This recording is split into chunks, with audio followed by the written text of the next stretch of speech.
Hello, everybody, and welcome back to an episode of Down the Rabbit Hole. I'm your host, Hands and Feet, aka Michael from HeHasAnswers.com. And quick recap. Well, first off, tonight we're going to be talking about the gun ban that happened here May 1st in Canada and what that's actually really about.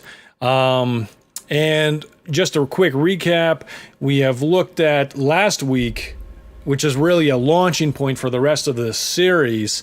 The fact that the fact that there is actually an agenda by very wealthy people to take over the world and take all of our freedoms away. It's not a conspiracy theory, it's a conspiracy fact.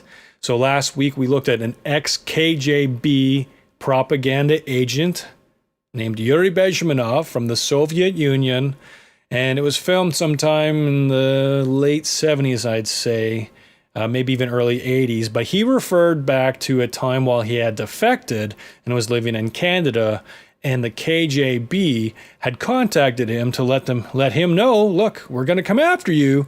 And he said, go ahead, I live in Canada where there's no gun control, and I own guns, and you'd better be careful. And that was enough to keep Soviet assassins from coming after him, because they realized, gee whiz, if we go and this guy manages to kill us, that's going to make it in the news. And this whole charade we have going on where we're like this wonderful, great socialist, communist country, that'll go away real quick when people realize that you're not free to leave this country. And so that plays out a big part in tonight, where we're going to talk about. But he also talked about all the different things that they were doing in order to infiltrate all of Western society and do something called subversion, or to subvert our culture and our governments. Basically, subvert just means to overtake from within. Okay, so like tunneling into someone else's backyard to then establish your house there or something. And so they were doing that by infiltrating and taking over our school system, our government, our seminaries, where people would learn how to teach about God. And they were doing everything they could. And that all started, friends, by very wealthy people like the Rockefellers actually funding the Bolshevik Revolution at the beginning of the 20th century. And we looked at news articles that talked about that. This is a real thing. This is not tinfoil hat conspiracy theory stuff. We also looked at a former FBI agent's list of agenda points. His name was Cleon Skousen, and he wrote a book after doing a lot of research about how the Soviet Union had been operating all throughout the world. And he put together 45 points that they would try and do to take over the West. And we looked at that list, which has been looked at, in recent years, and all of these things have come true. And for anyone who says, well, it doesn't matter, the Soviet Union doesn't exist anymore, the reality is the people behind all of that, they still exist, and they still have the agenda. And the fall of the Soviet Union was kind of, we're going to find out, a bit of a charade to make it look like that awful enemy had disappeared, when really they're very much active. And we looked at some of those points revolving, oddly enough, around our sexuality and pedophilia and all kinds of depravity. And our first 3 episodes detailed the fact that very wealthy, powerful, influential people were involving themselves in sex with underage children, and that was being protected by governments. And so we talked about a situation in Belgium in the 90s that got a lot of publicity. It was so huge they couldn't hide it. And then we looked at Jeffrey Epstein, and then we also talked a little bit about the Nexium cult. And then finally, we talked about Alfred Kinsey, the famed sexologist from the 50s, who released his 2 books, Sexual Behavior of the Human Male, and the other one about the female, I believe they were, both funded by the Rockefellers. So he was sent all over the world to change laws and bring them up to date, and influenced our sex ed curriculums, all based on a lot of research, quote unquote, actual recordings and data taken by pedophiles as they abused between 300 and 1,200 children. And all of these charts were actually in his books, but people just didn't want to put two and two together, I guess. Again, all well documented, easy to look up. Go back and watch the old past episodes, friends. You can see them in my very public Facebook video section. My Facebook profile is completely public to the world. I don't care about people, having the access to see that. And so it's all there. You can take the time to look at the evidence, do your own research. Don't just go to Snopes. Don't go to Fact Checker. We already talked about this. The same people that are funding this agenda also fund those sorts of sites to do damage control. But we're going to jump in tonight. We're going to look at this.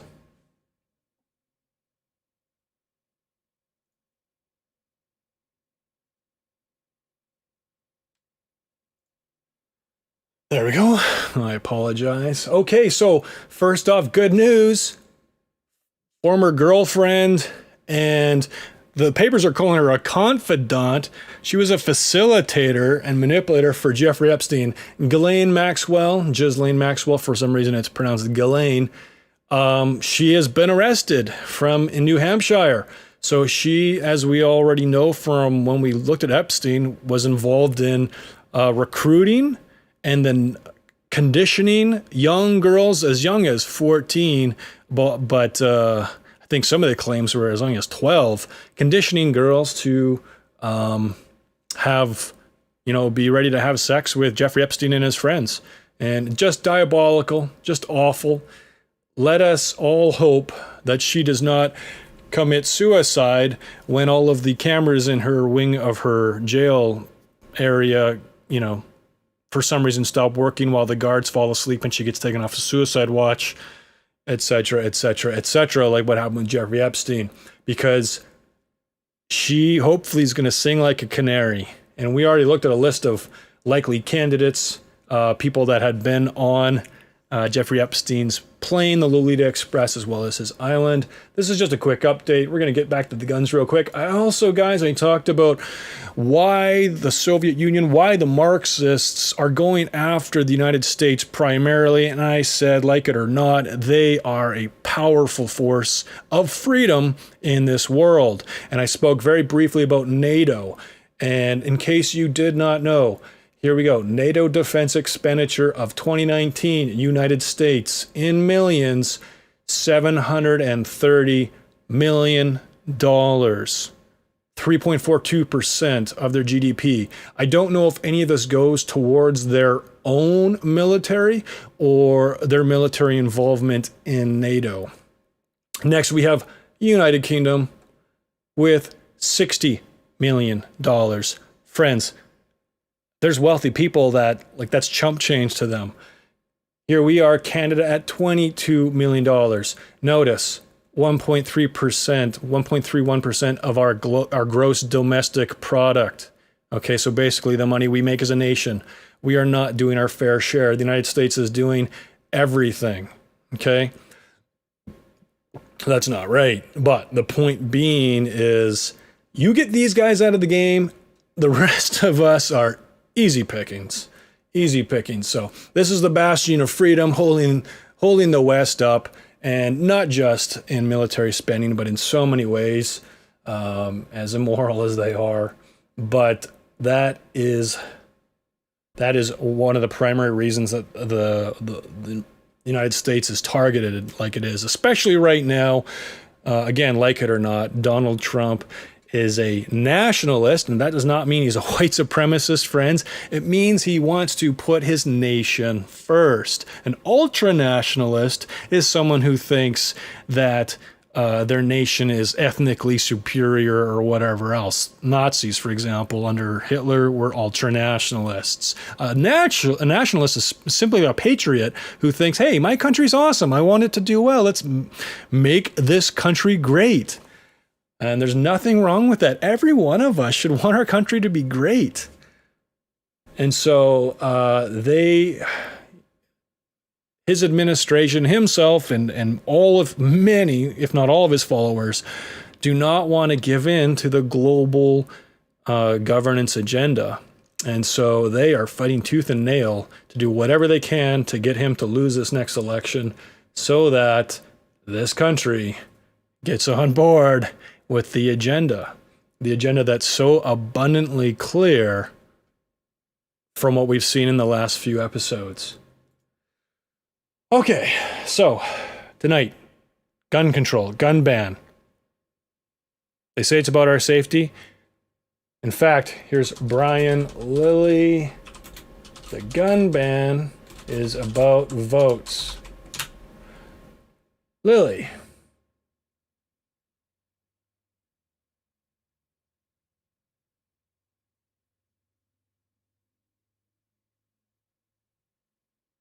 I'm trying to find an article I saw by him not too long ago. Well, Trudeau lies and subverts democracy. Hey, there's that word subvert again. Wow, what a coincidence. To push his anti-gun agenda.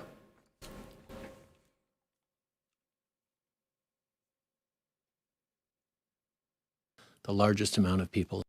We have long been committed to strengthening gun control in this country, including banning military-style assault weapons. There is no need in Canada for guns designed to kill the largest amount of people in the shortest amount of time. All right, so we're going to talk about that a little later. That is just such a ridiculous and inflammatory statement to emotionally trigger people into going along with it, you know. Oh yes, gosh, why would you need firearms that are just designed to kill as many people as possible? No, the guns are actually designed to fire a projectile efficiently. Okay? How you use that is different. Primarily, friends, Canadians own firearms so that they can hunt or sports shoot. And we're going to see as we work through tonight that sports shooting and hunting is a massive, massive cultural part of Canada. And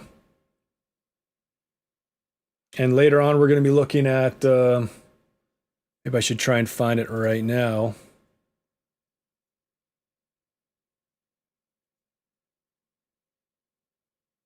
No, okay, we'll come back to it. All right, sorry, this is not what I'm looking for here. Gun bans won't work.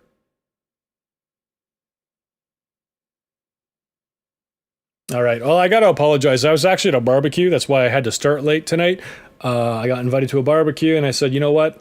I am going to go to that, even though I do want to do this stream tonight. But I ended up leaving early, which was sad. That's life.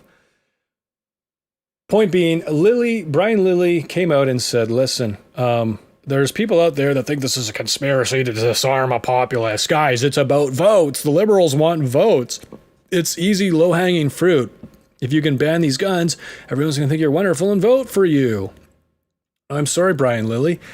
It's about disarmament. So, let's go look at something. I am going to go to the official website of the United Nations to look at Agenda 2030 for firearms. This is not some guy's tinfoil hat conspiracy theory YouTube private personal article he put together based on a bunch of different points here. Yeah, we can look at this one. Look at this one. UN Chronicle. This is their own sort of newspaper. Advancing disarmament within the 2030 Agenda for Sustainable Development. Okay, so you can go look. Short version. Securing Our Common Future. Again, UN.org. Disarmament. They actually call it disarmament. Okay, they don't call it gun control. They don't call it gun safety. Disarmament. Okay, where is it here? I looked at this a few weeks ago. So, disarmament, sustainable development goals.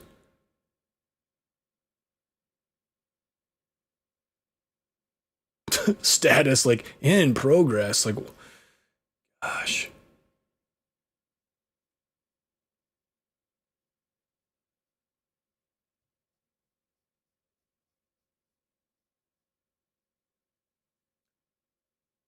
Oh, here we go. Well, we'll just look at some of their bullet points. So, disarmament to save humanity. Okay, so again, we're seeing this a lot now, aren't we? It's for the common good, it's for your safety. This is what they say again and again. They have said this all throughout history in order to get people to do what they want. Towards the elimination of nuclear weapons. Disarmament that saves lives. I'm so sorry. I don't remember where I saw it.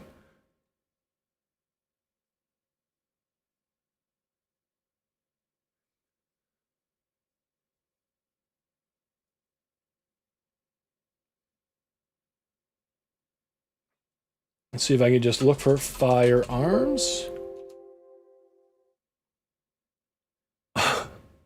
Addressing the excessive accumulation and illicit trade in conventional arms, supporting country-level approaches on small arms. On average, every 15 minutes, the use of a firearm results in a violent death somewhere around the world. The widespread availability of small arms and light weapons and their ammunition is a key enabler of armed violence and conflict. High levels of arms and ammunition in circulation contribute to insecurity, cause harm to civilians, facilitate human rights violations, and impede humanitarian access.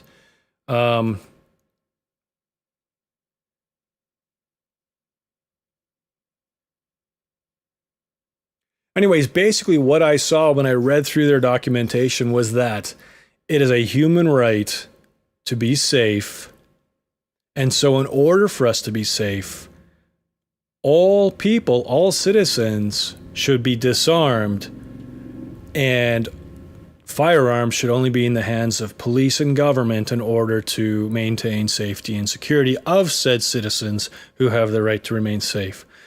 The reality is, friends, that criminals won't hand in their guns, and we're going to look at some stats later on. New Zealand being a prime example, which had their huge gun ban after the awful Christchurch massacre.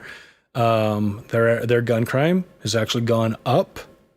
Okay, so they do a massive gun ban, a sweeping gun ban, but gun crime goes up.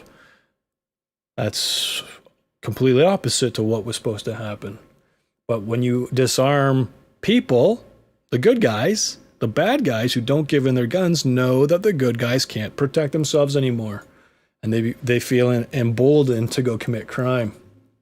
But let's just take a look at history. Well, that was weird. In 1929, the Soviet Union established gun control. From 1929 to 1953, it has been estimated that as many as 50 million nonconformists and other undesirables unable to defend themselves were rounded up and exterminated. In 1911, Turkey established gun control. From 1915 to 1917, 1.5 million Armenians, unable to defend themselves, were rounded up and exterminated.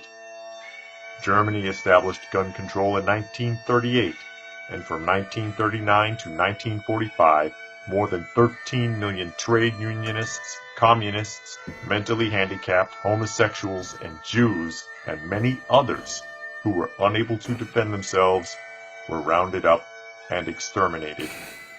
China established gun control in 1935. From 1948 to 1952, it is estimated that more than 20 million political dissidents, unable to defend themselves, were rounded up and exterminated. Guatemala established gun control in 1964. From 1964 to 1981, more than 100,000 Mayan Indians, unable to defend themselves, were rounded up and exterminated. Uganda established gun control in 1970. From 1971 to 1979, 300,000 Christians unable to defend themselves were rounded up and exterminated. Cambodia established gun control in 1956. From 1975 to 1977, more than 1 million Western-educated people, unable to defend themselves, were rounded up and exterminated.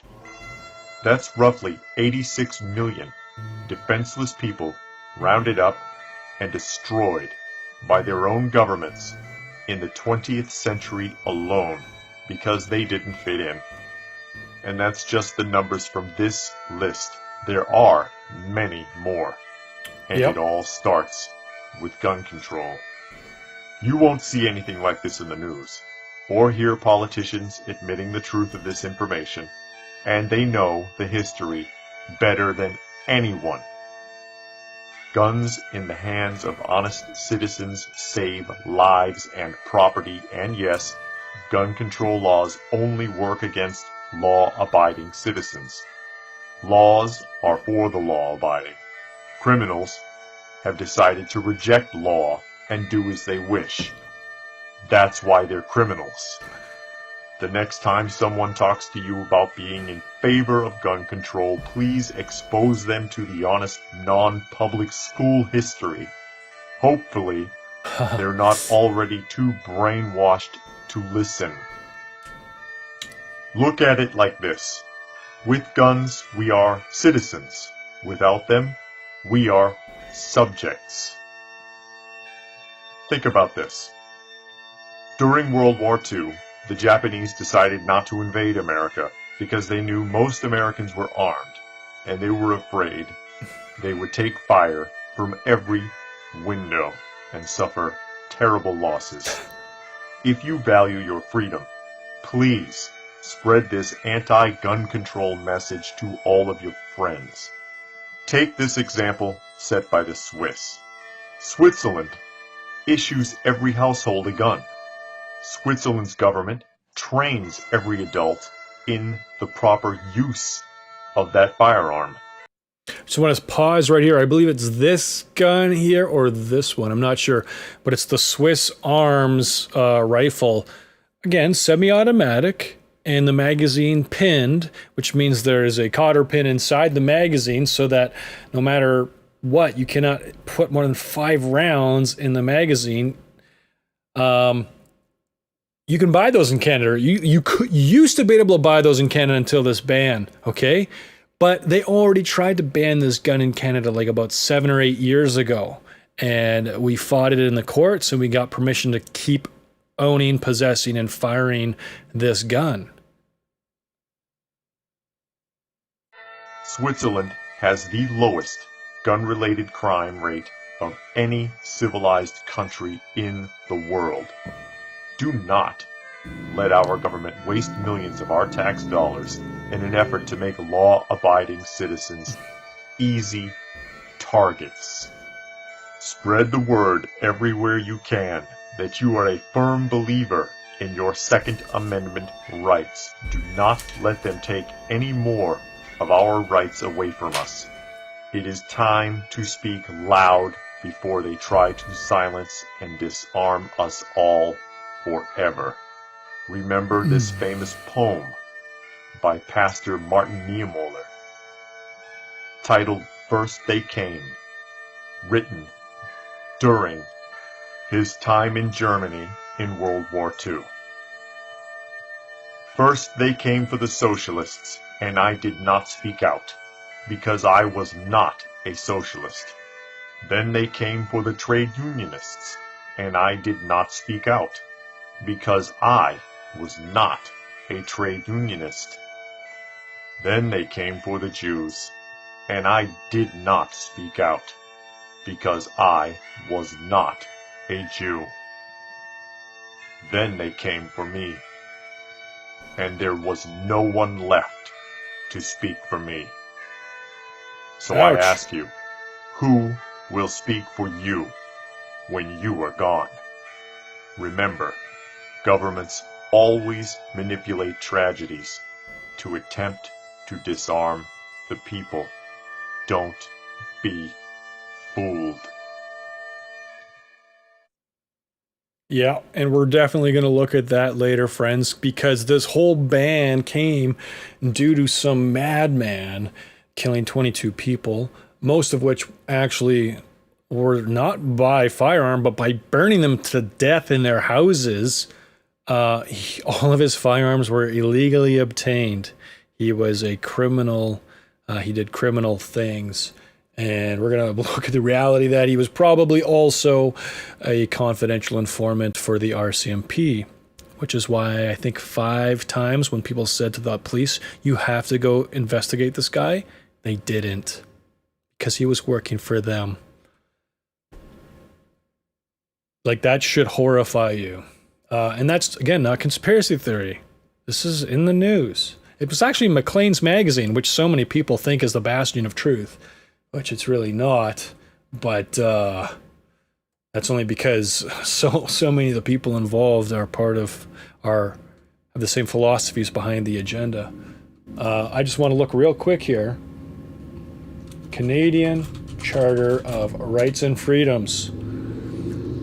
So this is basically like our Constitution, but apparently it does not hold nearly as much weight as it should. Mind you, it also was rewritten or established in 1982 based off of our old agreements. Where is the actual charter? Charter statements? Can I just like look at the charter? There we go. Constitution Act 1982.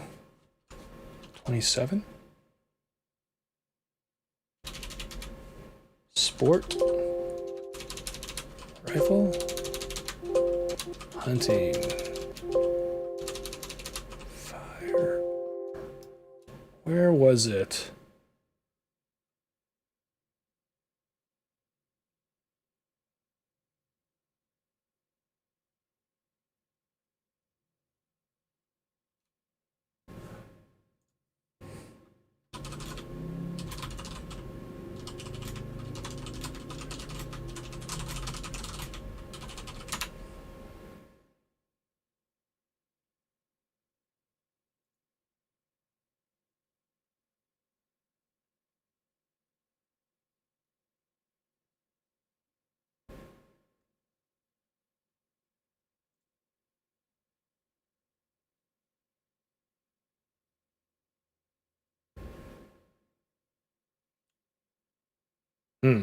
Hopefully I can find that later. I was pretty sure in our Charter of Rights and Freedoms, it says that we are permitted to possess rifles for the purpose of sport shooting and hunting, because that is why the the Canadian Coalition for Firearms Rights, firearm rights, is actually taking the government to court because of the infringement on our charter. And people, even if you don't care about, even if you're one of these people that doesn't own a gun, thinks guns are evil, you should be concerned, because if the government, and this is what this lawsuit's actually all about, if the government has the right to just come and say, we're seizing your property, there's nowhere for it to end. In fact, that's one of the things. So I forgot to mention last episode, the end goal for this whole agenda, and the reason that quote unquote capitalist billionaires are involved in it, is because they want a socialist system under one government with sweeping power and control, where everyone is a subject, but the powerful, wealthy, crony capitalists or corporatists or whatever you want to call them, who are in bed with the power players of the governments, or really actually are the puppet masters for the governments, they're the only ones who have the right to sell things. And so the subjects can only buy from them, making those people even more rich, even more powerful, even more wealthy. And with COVID-19, didn't you think it was funny that it was not safe? There was no way it could be safe for you to go to all these mom and pop privately owned stores, all these small corner shops and stuff. They were deemed non-essential, okay? But every major big box store like Costco, like Amazon, was still okay. In fact, I think like Amazon best quarter.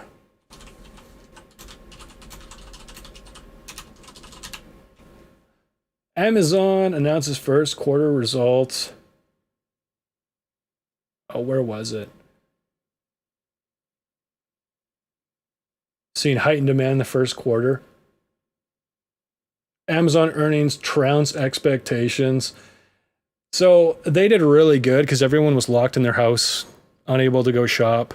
And so they had to order everything from Amazon. So the powerful, and is it Jeff Bezos?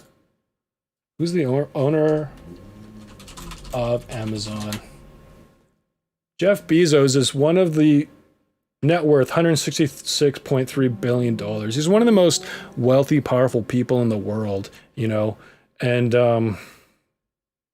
yeah, that's what they want. They want us to only be able to shop from their few places. Even with COVID-19, our wonderful, beautiful government came in to save the day and said to private business owners, oh, well, we'll give you a bailout, but in exchange, you've got to give us property rights and part ownership of your businesses. What? No thanks. So, I mean, again, the socialist system, the government wants ownership of all the businesses. This should not come as a shocking surprise.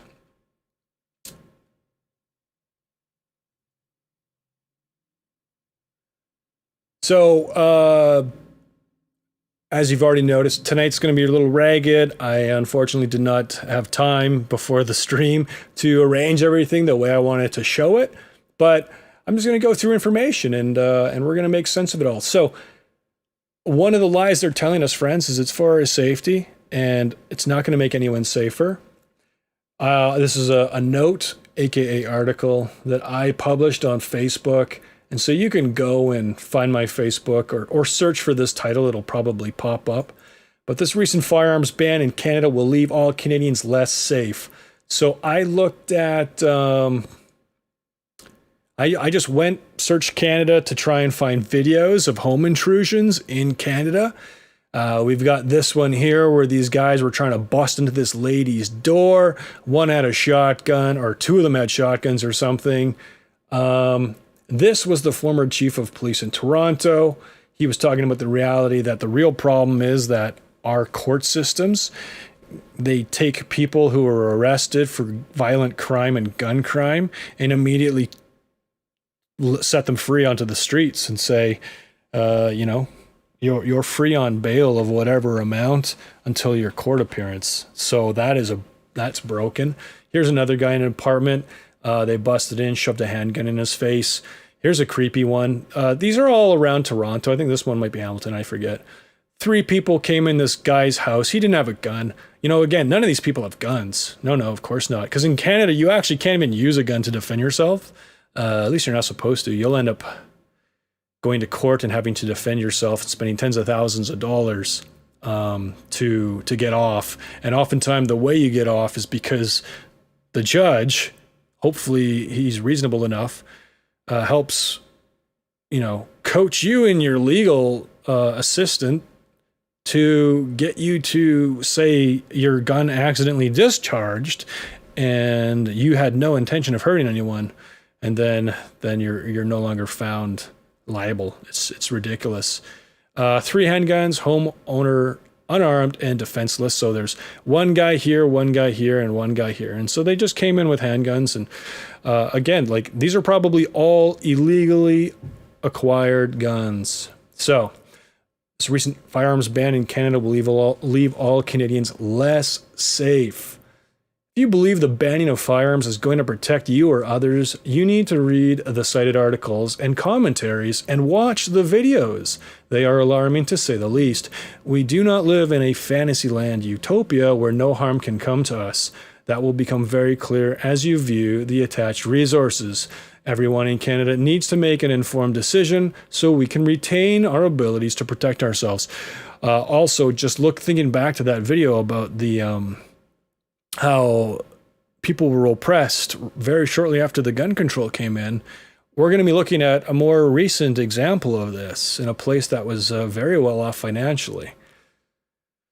So using the horrible attack around the area of Portapique, Nova Scotia, our governing body has illegally forced through a ban on 1,500 assault-style firearms, which I've stated in other articles is a faux or false term meant to scare the uninformed Canadian into agreement with their actions.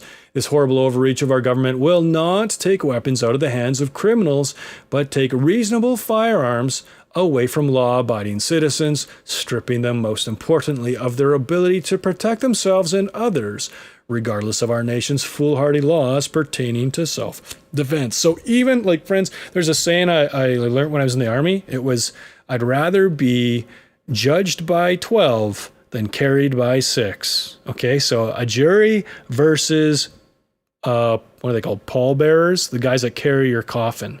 So yeah, someone busts into your house is going to harm you and your family because they're a crack addict who needs a fix. I'm sorry, you know, I'm a gracious person, a merciful person, but better safe than sorry. And then, yeah, you go to jail and might go to prison, but at least one of your family members isn't dead, or you're not dead. And hopefully that can get appealed at some point. Like, really, friends, this article is about just helping people understand what we need to be doing is uniting and fighting for what's called castle law, which is your legal right to defend your castle. But I think it should be a little more reasonable than in some of the states. Some of the states, and it's different from state to state, like, you know, if someone's on your property, you can just shoot them. Well, I don't think that's right, because, you know, sometimes someone comes in a house drunk and doesn't realize they're in the wrong house. You shouldn't just be able to shoot people.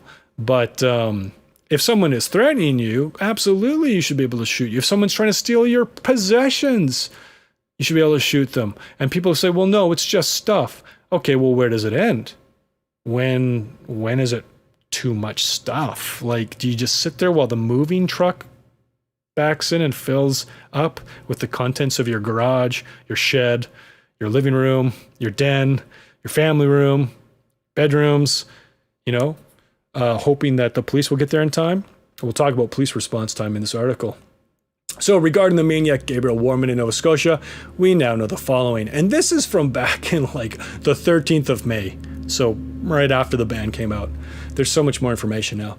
He had previously been charged with assault and pleaded guilty. So he nearly beat a 15-year-old to death outside of one of his stores. They took away, he had been previously the subject of a firearms prohibition order. So they took away his right to actually purchase a firearm. And I think they ended that after like 19 months or something. So he was legally able to go buy firearms again, I think. But the guns that he bought were illegal anyways. He was probably buying them from the States. More on that later. Had a lengthy history of family and business disputes. Had been reported to the RCMP for domestic violence against his ex-girlfriend or his girlfriends. One of them was the ones that actually fled the morning of the day of the killings. And interesting enough, after she hid in the woods and called the police and everything, she eventually ran to a residence. And again, this isn't conspiracy theory. This is from reading the different articles I've seen. Unfortunately, I don't have this all laid out for us to look at. But she ran to the residence of someone she knew had firearms, a firefighter that lived nearby. And this guy himself had said Wortman was a scary dude, but he knew Wortman he assumes Wortman did not try and hurt him that night because he knew he had A, a huge dog, and B, guns. So it would have been just not worth his time. Had been reported to the RCMP for having illegal weapons. So he had some neighbors that were ex-military and boasted to them, like, look at the amazing guns I have. Probably better than the guns you had while in the army, right? Because he had like automatic weapons and stuff, apparently. And so they were like, oh man, this guy's scary. So they called the cops, and the cops said, yeah, we can't just go investigate a guy because of hearsay. And on one hand, that's good, because I don't want someone just saying, there's a guy on Facebook making crazy videos. You've got to go check his place out. He's probably a terrorist, you know, because I'm not. I'm one of the good guys. And so it'd be awful if just cops just busted down my door. However, when you've actually got people who, you know, a number of people come forward and say, yeah, this person is not all there. They have a bunch of guns that are legally obtained. They showed us because he brought this couple over and said, yeah, look at all my guns. Look at my gun collection. Even his father said, oh yeah, he had quite a gun collection. I think his father even said they weren't even legally acquired. Then it's time for the RCMP to go investigate, but they probably didn't, because here, let's just go take a look at one of the articles. Sources say Wortman was probably CI, confidential informant. June 19th, Nova Scotia shooter case has hallmarks of a undercover operation. Police sources say the killer's withdrawal of $475,000 was highly irregular, and how an RCMP agent would get money. So these sources, apparently, I believe it's two RCMP who don't know each other but have worked with undercover operations, say this is how their undercover guys get money. It goes like through CIBC or something, but the money is held at Brinks, and this is him on security camera going to Brinks, and there's other images of him. Oh, look, here's a video even.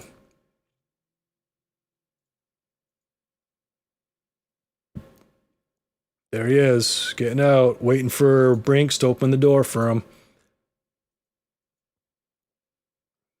I guess he's getting his okay, he's going in the main gate into the yard. Okay, here's a picture of him with another camera. Probably police signing for the money. Okay, yep, thanks guys.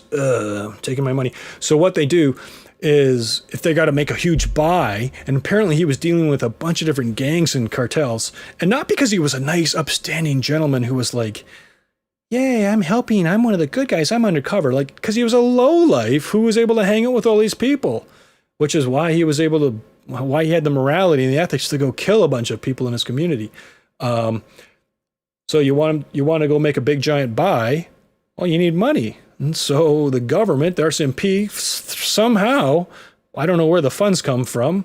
They don't give you a bunch of money from evidence lockup. No, that stuff belongs there for some other reason, for a court case. I don't know how it works. But these RCMP sources say, yep, okay, here we go. CIBC entry. I knew CIBC was involved. The money just comes from Brinks. That's where it's kept. And so he picks up, I think twice had picked up money like this. Anyways, whatever. It's the whole thing's so sketchy. So that's why they weren't responding to any of these calls for help.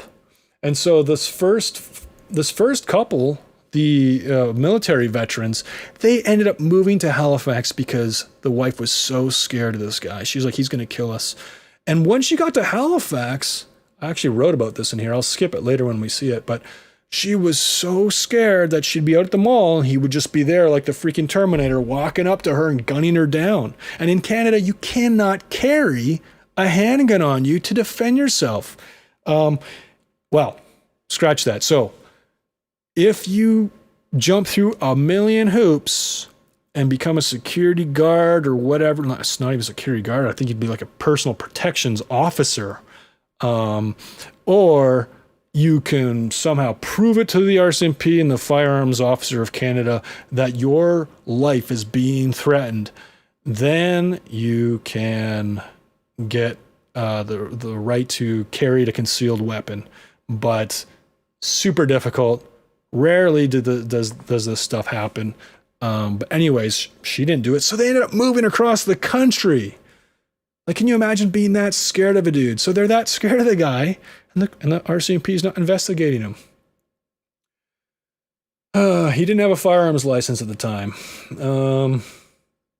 Had firearms illegally obtained from the United States. So he kept taking trips, and we already... he kept taking trips and getting these guns. So copied from a Facebook group called Women's Shooters of Prince Edward Island. Yes, women enjoy shooting, and they want to protect their rights too. So here we are. Hopefully it wasn't taken down. I haven't looked at these in so long. So let's review the facts. The madman who went on a rampage. So here's the ladies in PEI, a shooting group. Women shooters of PI. So friends, this is for everyone. Guns are fun. They're so awesome. You can be safe with them. Look at these ladies, trigger discipline. I don't see anyone's finger on the trigger, and these shotguns are probably all unloaded too. Let's review the facts. So, if you want to go back and pause this, go ahead. But hashtag, we are not the problem. Somehow confiscating legally owned property from law-abiding gun owners is going to prevent this from happening again? Exactly.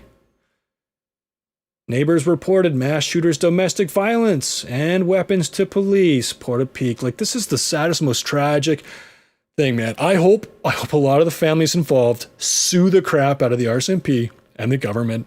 And I love cops, man. I know cops. But the thing is, I don't know the chiefs of police, or the chiefs of the RCMP. And unfortunately, it's as you go higher that there's corruption. But the guys that I know, I think are great. But yeah, like I hope they get the crap sued out of them. Oh, like how important is it to you to have a confidential informant who's like friends with these cartels and gangs that you're willing to just let a whole bunch of people die? Here are some news sources. Okay, so I just talked about all of this. These are the sources you can go to verify what I just said about these different statements. All right, so we have this woman and her husband aware of Wortman's illegal firearms. So we'll just skip this.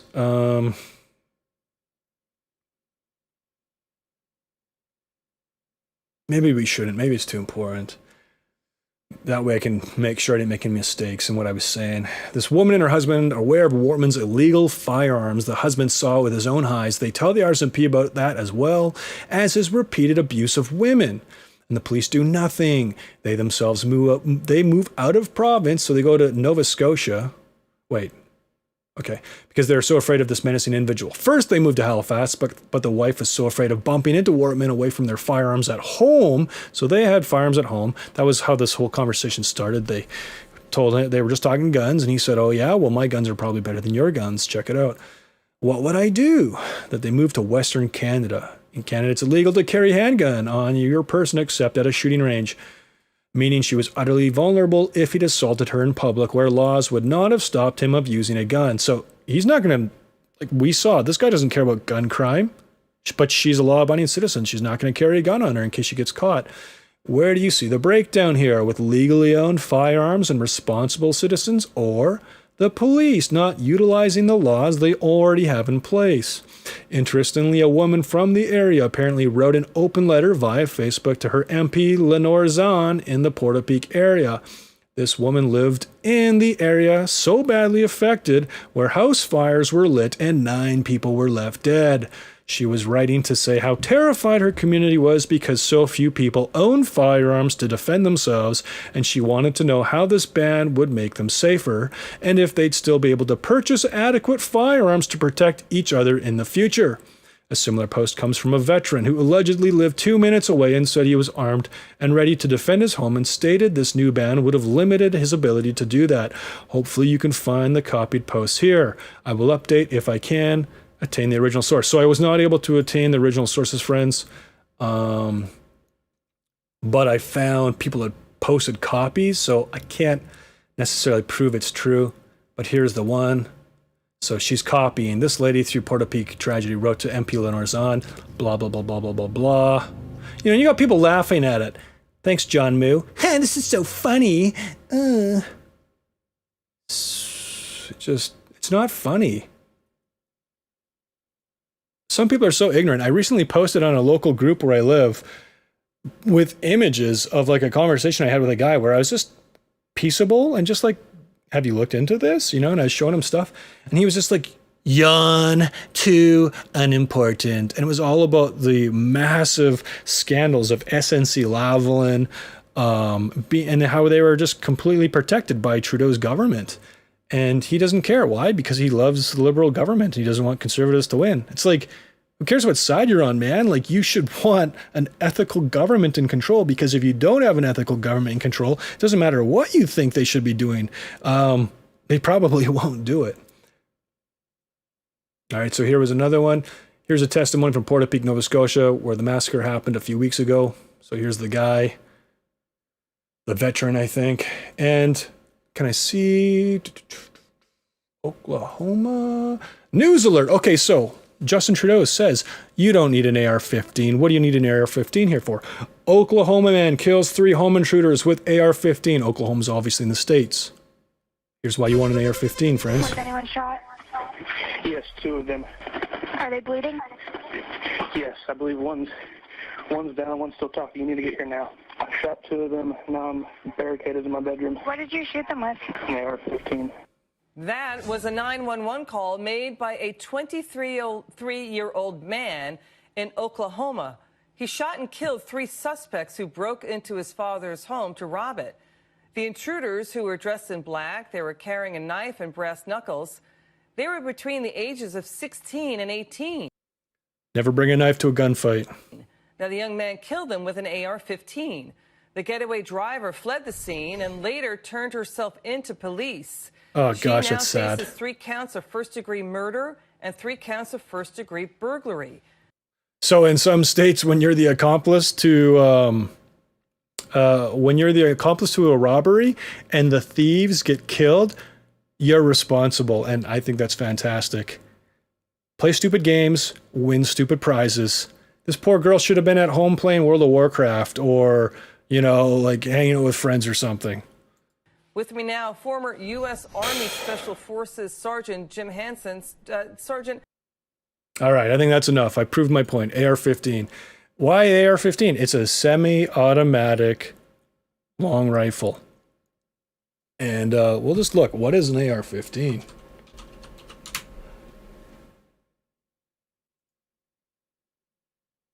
So, this here, traditionally, you might not be able to see that behind my box. Okay, this bottom one here, a simple AR-15. It's got a collapsible stock. Some have stocks like this, which are solid, so you can't collapse it.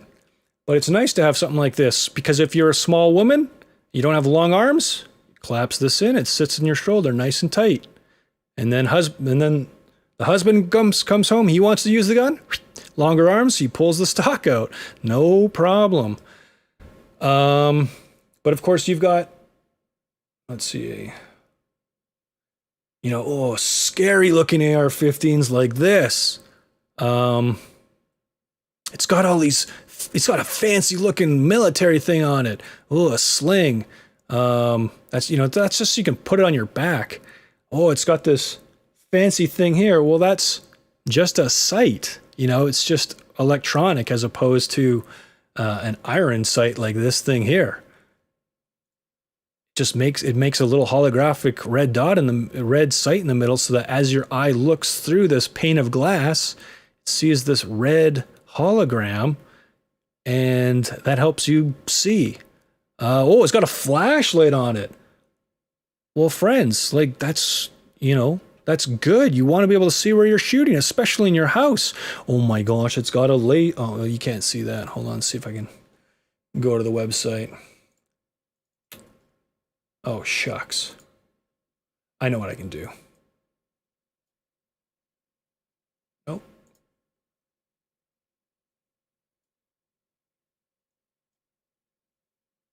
Here we go.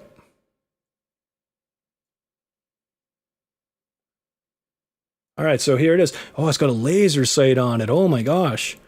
So what? It shoots a laser out so that it draws a red or green dot where your bullets are going to go. That's good. You want to be more accurate. You don't want to be accidentally shooting things you shouldn't be shooting.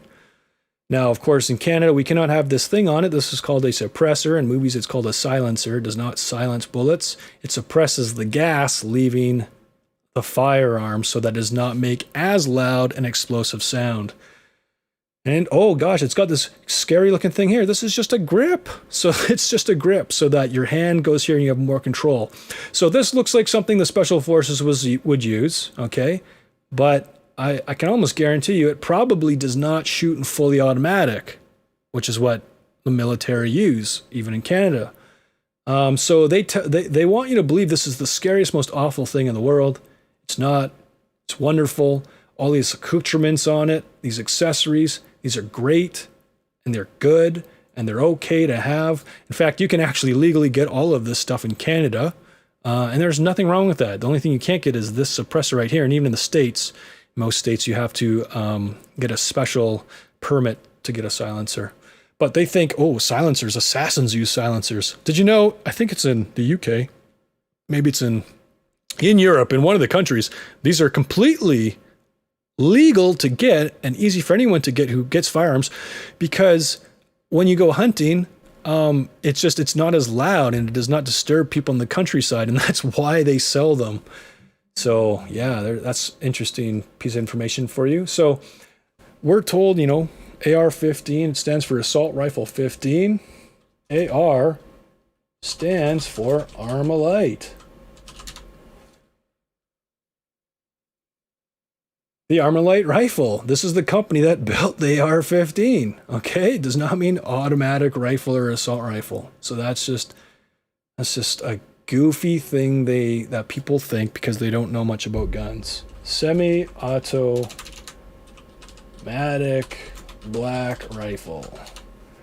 So most of the time, okay, non-restricted tactical rifles. Tilsonburg Group. This is in Canada, because nowhere in the States calls them non-restricted. All right, so here we are. This is a Benelli MR1 telescopic stock. So this stock goes in and out depending on how long your arms are. It's got a magazine that feeds in, limited to 5 rounds. Even if it was longer looking, like on those AR-15 pictures, there'd be a pin in it, keeping you from being able to put more bullets in. And guess what? Criminals don't care. They take a drill, whatever, and they take those pins out, okay? And frankly, there are groups out there advocating and pushing right now for the government to ban longer pinned magazines, because they're like, but a person who wants to kill a lot of people can take the pin out. Very few law-abiding citizens want to do that. But I think it should be my right if the laws around us fall apart and there's no order and there's complete chaos. And guess what? Like the society we live in, I mean, look at the series we're going through, friends. Things are falling apart. It's not going to be good. We should have the right, or not the right, forget rights. We should have the ability to take the pin out, because it's like, okay, now it's time to protect my family, my neighbors, strangers who are in need from looters, bandits, evil, wicked people that already have illegal magazines. I'm going to level the playing field by now being able to put 30 bullets in my gun. Anyways, you got a rail up here so you can put all those Gucci items on there. This is a semi-automatic rifle, probably. I don't see a bolt on it, so I'm sure it's semi-automatic. Anyways, the point is, this shoots just as fast as an AR-15, but it's still non-restricted. AR-15s were restricted, meaning you had to have a special license, and there's all types of special rules, and you couldn't take it out. You could only shoot it at a range. You could only transport it to a range or to your gunsmith or to a gun show to talk to people about it. This you could take out in the bush and just shoot. Why? What's the difference, you know? And so you got so we have our gun laws that are just, they don't make any sense. And you got, unfortunately now, gun control advocates saying that, wow, these should be banned too. And this probably will be banned soon because it's a good, viable platform. It's just not, I guess, I don't know, well known enough for the goofball personal assistants or team of bureaucrats that Trudeau's people have put on the case to try and take away our rights.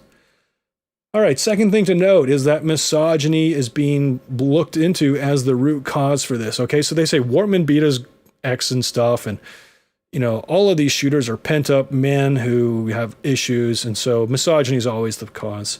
If it is, one would think feminist spokespeople like Trudeau, Minister of Border Security and Organized Crime Reduction Bill Blair, yes, think about that, the very guy directly responsible for illegal firearms getting through our porous border to cause crime, is behind the sweeping gun ban of legal guns when he can't do his job right, as the majority of guns used in Canadian crimes come from the States.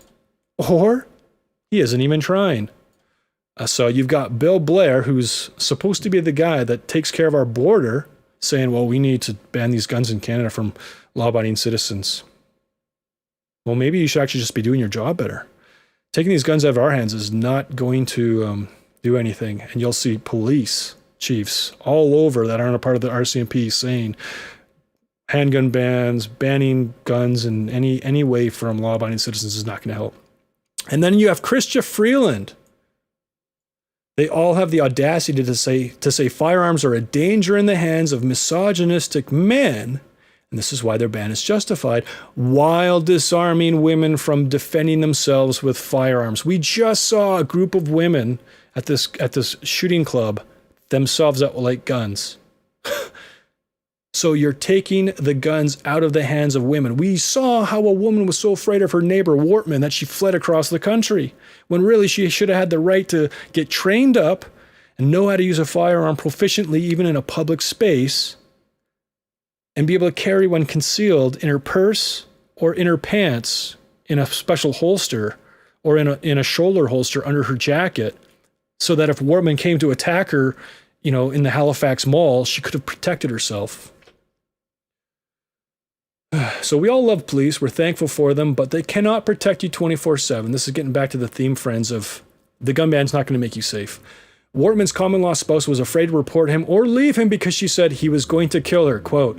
So imagine she had the ability to acquire, possess, train with, and have on her person at all times a handgun. She could have left, reported him, and defended herself when he finally struck, because the police weren't going to be able to protect her at all times.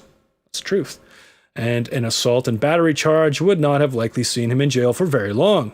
What it would have permitted, though, is the investigation into and seizure of his illegally obtained firearms as he went off to jail, not to mention the seizure perhaps of his police cars and police uniforms. So this is before I knew that he was actually working for the police. Theoretically, hypothetically, in a situation like this, a woman who's like, oh my gosh, I'm afraid he's going to kill me. And then her friends, encourage her and reassure her and say, well, no, you can leave him. Or before you leave him, I'll train you how to have a gun and safely handle it and carry it on you all the time. We'll get you licensed and everything okay. Or, okay. I don't know. I mean, one of those is an obvious option.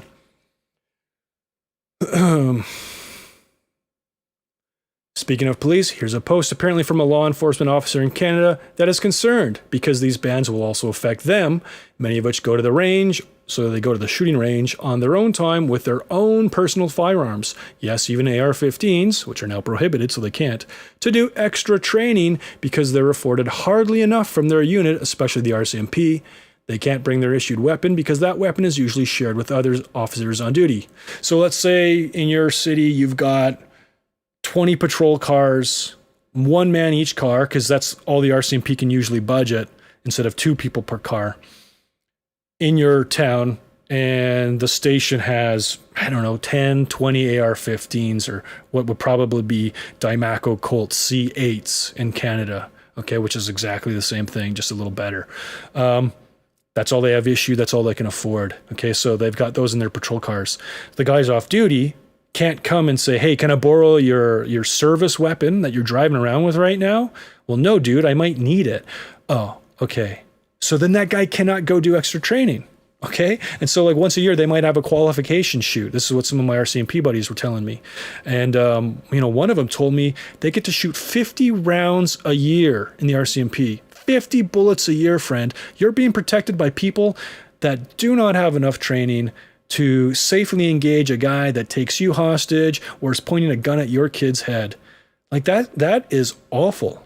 A, we should be training them more, and B, you should have the right to protect yourself so that you're not relying on police whether they're well trained or not.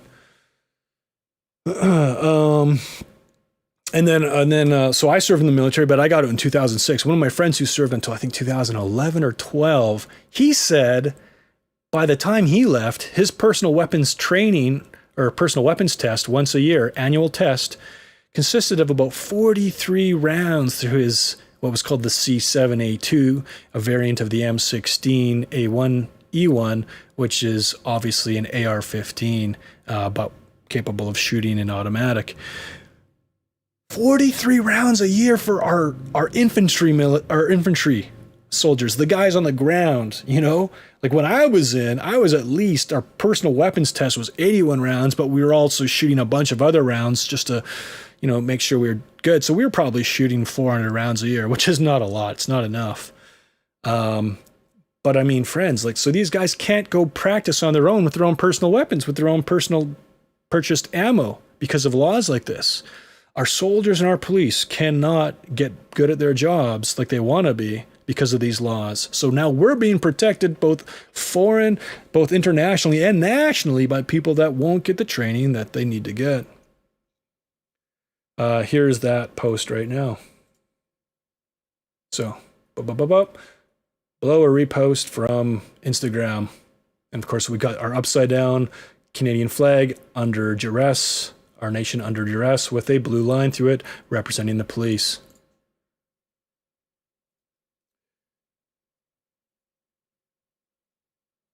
All right, so going back to misogyny, Anna McIntosh, a feminist gun owner, does a great job explaining why Freeland, Blair, and Trudeau's thought processing is so asinine in her open letter wherein she quotes Freeland. So here's Chrystia Freeland. By the way, Chrystia Freeland, she, I think, wrote the book for George Soros. At least she interviewed George Soros at some point before becoming, well, she was a journalist and then somehow, coincidence, became one of the most powerful politicians in Canada. George Soros is one of the big, giant funders behind all of this Marxist agenda for a global takeover, by the way. We'll be learning more about him. We also know that the availability of assault-style weapons puts vulnerable populations and women, queer and trans people, Indigenous people, and people of color at particular risk. So her frustration in this letter is tangible. So here's Anna McIntosh's letter. Human rights for all. The fetishization of feminism, an open letter to Chrystia Freeland. So let's get this straight. You don't speak for me, and I am not alone. So she's not the only woman who feels this way. I've never considered voicing this much of my personal position until I heard your words from my kitchen on May 1st, 2020, and I realized I had no choice. I'll never forget my physical cringe at your instantaneous minimization of inclusive human rights, specifically women and girls. For the first time as a voting Canadian-born female citizen, I felt unsafe from the actions and attitude of my own government. This isn't about taking away guns. It's much more sinister than that. This is about separating my rights from those of others and muting my democratic voice. I'll leave this here for everyone to go look at, but the reality is, oh, here's the Queen shooting from a bench. Point is this. If you're concerned about the rights of women, you want guns in their hands. If you care about queer and trans people protecting themselves, you want guns in their hands. And you go look at the statistics. Homosexual men are some of the most victimized men, not from people out there in the world, but from like domestic abuse in their relationships, and some of the highest killed people. They should have a gun to protect themselves. Indigenous people, you want them to be able to protect themselves? Let them have their guns. Of course, we'll talk about that. But it is so asinine to think taking away the right of people to have a firearm is going to somehow protect them. You know, it's ridiculous. So the very people Freeland claims to want to protect are now and forever unequivocally disadvantaged against attackers because they have no equalizing force to protect themselves. Talk about hypocrisy, using the very people you pretend to protect. So their feminist positions, Trudeau being the greatest feminist ever, is a political lie as political pawns to push in. I can't believe people don't see that. He doesn't care. Like, we all know back in the 90s or whatever, he like had some gross come on to some female journalist and then was like, oh, sorry, whatever, right? Okay, so fine. He was a long time ago. He's changed, right? Hasn't he? But then he elbows that one MP in the breast. I think she was an MP. I don't know. Elbows her in the House of Commons, like hard, like you can see the video, you know, he's just like, get out of my way, right in her chest. And like, feminists don't do that. A feminist you would think is going to be extremely sensitive to the sexual organs of a woman. More sensitive. Let's see if I can see it on YouTube here. YouTube. Wife saves husband with AR-15. Wife with AR-15 saves husband. And daughter's lives during home invasion. Of 29. A popular talking point for people. So, oh my gosh. This is a black guy who's conservative, and he's a spokesman for the NRA. He's also a lawyer, and he's got his own show. His name is Colin Noir. But, here's a video of him talking about this wife who uses an AR-15 to save her husband and daughter during a home invasion. What can we see here? Skip ahead. Here we go. Oh, this is an awful story, yeah. Didn't get that memo. They came in heavily hooded, masked. As soon as they ripped my back door open, they already had a pistol on me and was grabbing my 11-year-old daughter. King is talking about the men who barged into his home on Old Welcome Road in Lithia around 9 o'clock Wednesday night. He says he doesn't know who they are, never met them, and has no idea why he was targeted. Both men pointed guns at him while demanding money. And when I'm telling them I have nothing for you, they got this backpack and gun in my face saying, give me everything you got. And I'm saying, I Looks like they beat him. have nothing for you. I have nothing for you. It became real violent, real fast. King says one of the men started pistol whipping him while another kicked him repeatedly in the head. King's wife, who was 8 months pregnant, was in the back bedroom and peeked out to see what was going on.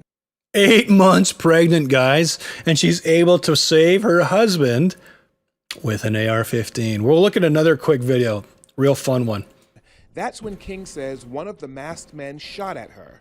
She retreated, grabbed an AR-15, and returned fire. When he came towards the back door in her line of sight, she clipped him. He made it from my back door roughly 200 feet out in the front ditch before the AR did its thing. Deputies who responded to this scene found a man dead in a nearby ditch. The other man Too bad for him. ran off after the shot was fired. Them guys came in with 2 normal pistols. My AR stopped it. Pretty much she was in the playing field and kept them from killing me. Exactly. So as we go on, you'll see like rural areas are so disadvantaged in terms of being protected, and they need something to level the playing field. But even in your cities, friends, we're not safe here. Joe Biden buy a shotgun versus AR. Women shooting versus AR-15. All right, so we got, wonderful former vice president. If you want to protect yourself, get a double-barrel shotgun. Yeah. Have the shells, a 12-gauge shotgun. Yeah. And I promise you, as I told my wife, we live in an area that's wooded and somewhat secluded. I said, Jill, if there's ever a problem, just walk out on the balcony here or walk out, put that double-barrel shotgun and fire 2 blasts outside the house. So friends, with a double-barreled shotgun, okay, which is usually going to be a hinge action where you break it open, it folds down, just like in the movies, and you just got, all you can put in is 2 shots in those tubes, and then you close it again, and then you can shoot it again. He's telling his wife, he's advising her, hey, you think you hear something? Go out on the patio or the deck outside, shoot off the only 2 rounds in your gun, and hope you can reload it fast enough in case there's someone out there. This guy has no idea what he's talking about. He's telling people this is going to protect them. He doesn't care about people's safety, friends. He wants people to have a viable platform like the AR-15 or semi-automatic black rifle out of the hands of the people so that people in power can oppress their electorate. I promise you, who's ever coming in is not going to... You don't need an AR-15. It's harder to aim. It's harder to use. Lies. And in fact, you don't need 30 rounds to protect yourself. You don't need... Oh, my gosh. The lies. You don't need 30 rounds to protect yourself. My gosh.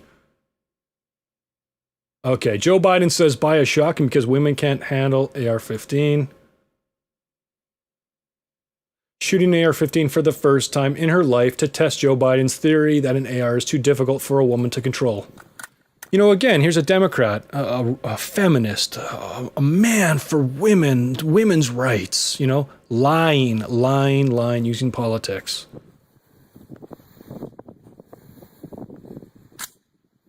Okay, so clearly she's never used this thing before. She didn't even realize that she did not have a round chambered. Or maybe she was just letting the bolt go forward.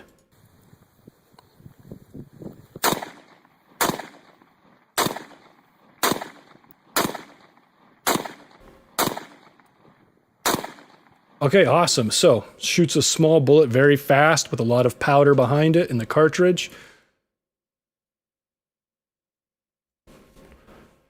A great weapon. Even kids can be taught how to use it to protect themselves. In fact, I can show you another video of like an 11-year-old boy who saved his family or protected himself or whatever. Maybe I can just find it. Boy protects himself with AR-15. There he is. 11-year-old boy shoots an intruder. And you can see he's emotionally upset about it. No one wants to kill people. I told him I was going to kill him all that with a gun if he didn't get out of my house. 11-year-old Chris Gaither was home alone Wednesday morning when he heard a noise. Someone had broken into his house. Scared, Chris grabbed a 9mm handgun. When he was coming downstairs and told me he was going to kill me and F you, all that. The intruder made it out the front door with a hamper in hand. That's when Chris started firing off bullets as he and finally. All right, I'm sorry, he didn't have an AR-15, but hey, I could show you. Go ahead, search. You know, little girl shoots AR-15. Women shooting shotguns. These are horrible. Okay, some of these are amazing. Like these are actual sport shooting girls. 8 surprising gun handling fails. Oh, these are just awful. To all the idiot guys out there that think this is funny, the least funny thing you can do is put someone in an unsafe position with your firearms. Now, these are going to be from the States, friends, so don't get upset. But, I mean, I'm sure this stuff happens in Canada, too. Like, give some training, let your girlfriend or wife or friend know what to expect so that their experience is a pleasurable one. Gun handling fails.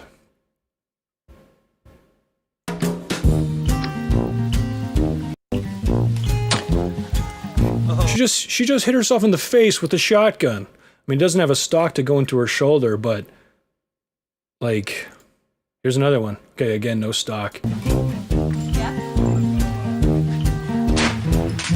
Gee whiz. Like, yeah, Joe Biden, give a woman a shotgun.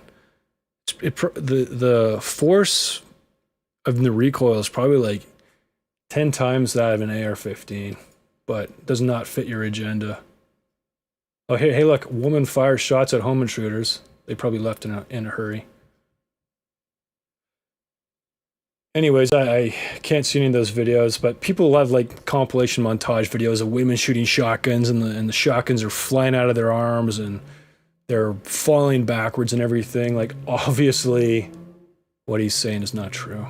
So regarding First Nations people, quote, there will be an exception for Indigenous peoples exercising a Section 35 hunting right, as well as those who use the weapon for hunting to feed themselves or their family, said Justice Minister David Lametti. Here's that. I'll let you go check that out yourself. Yet many non-restricted semi-automatic, one trigger pull equals one bullet fired rifles were just as deadly as their restricted counterparts, such as the semi-automatic AR-15. We already looked at that, a non-restricted black rifle from Benelli. The irony is firearms that look different but function just like an AR-15 will be kept in their hands for hunting. Even though Trudeau himself said you don't need an AR-15 to bring down a deer. You've probably heard that ridiculous quote. So you don't need a gun that shoots semi-automatic in order to take down a deer, and yet these non-restricted rifles will still be in the hands of these Indigenous people. And that's fine. I mean, hey, let them have all the guns they want.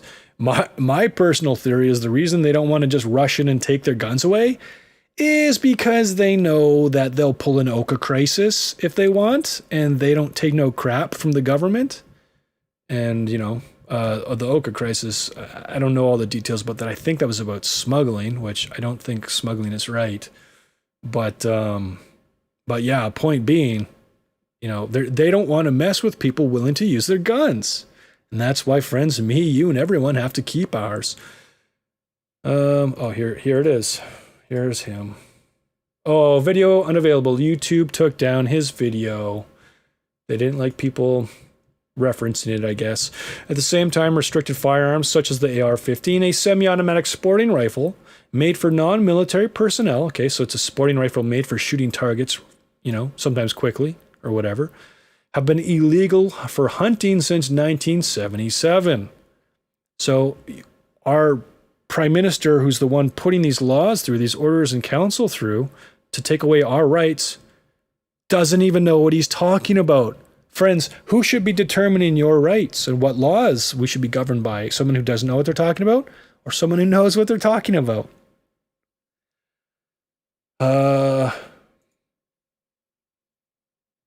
but it's just assault rifles.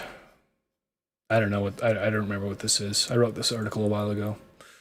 This proves that they have no idea what they're talking about, and that really what they want is to take away our firearms. Meanwhile, even police are saying bans affect legal gun owners and do nothing to stop criminals from acquiring and using all manner of firearms, even the ones that were previously prohibited already, to commit crimes. Here's Winnipeg's police chief saying just that.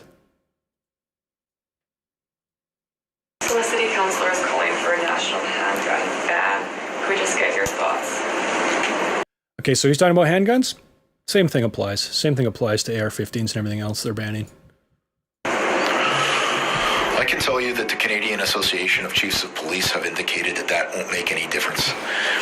When we seize handguns, the handguns are always almost 100% in the possession of people who have no legal right to possess them. They're almost always stolen or illegally obtained. I simply don't see, as a 27-year veteran, how adding another layer of law will make any difference anywhere in this country.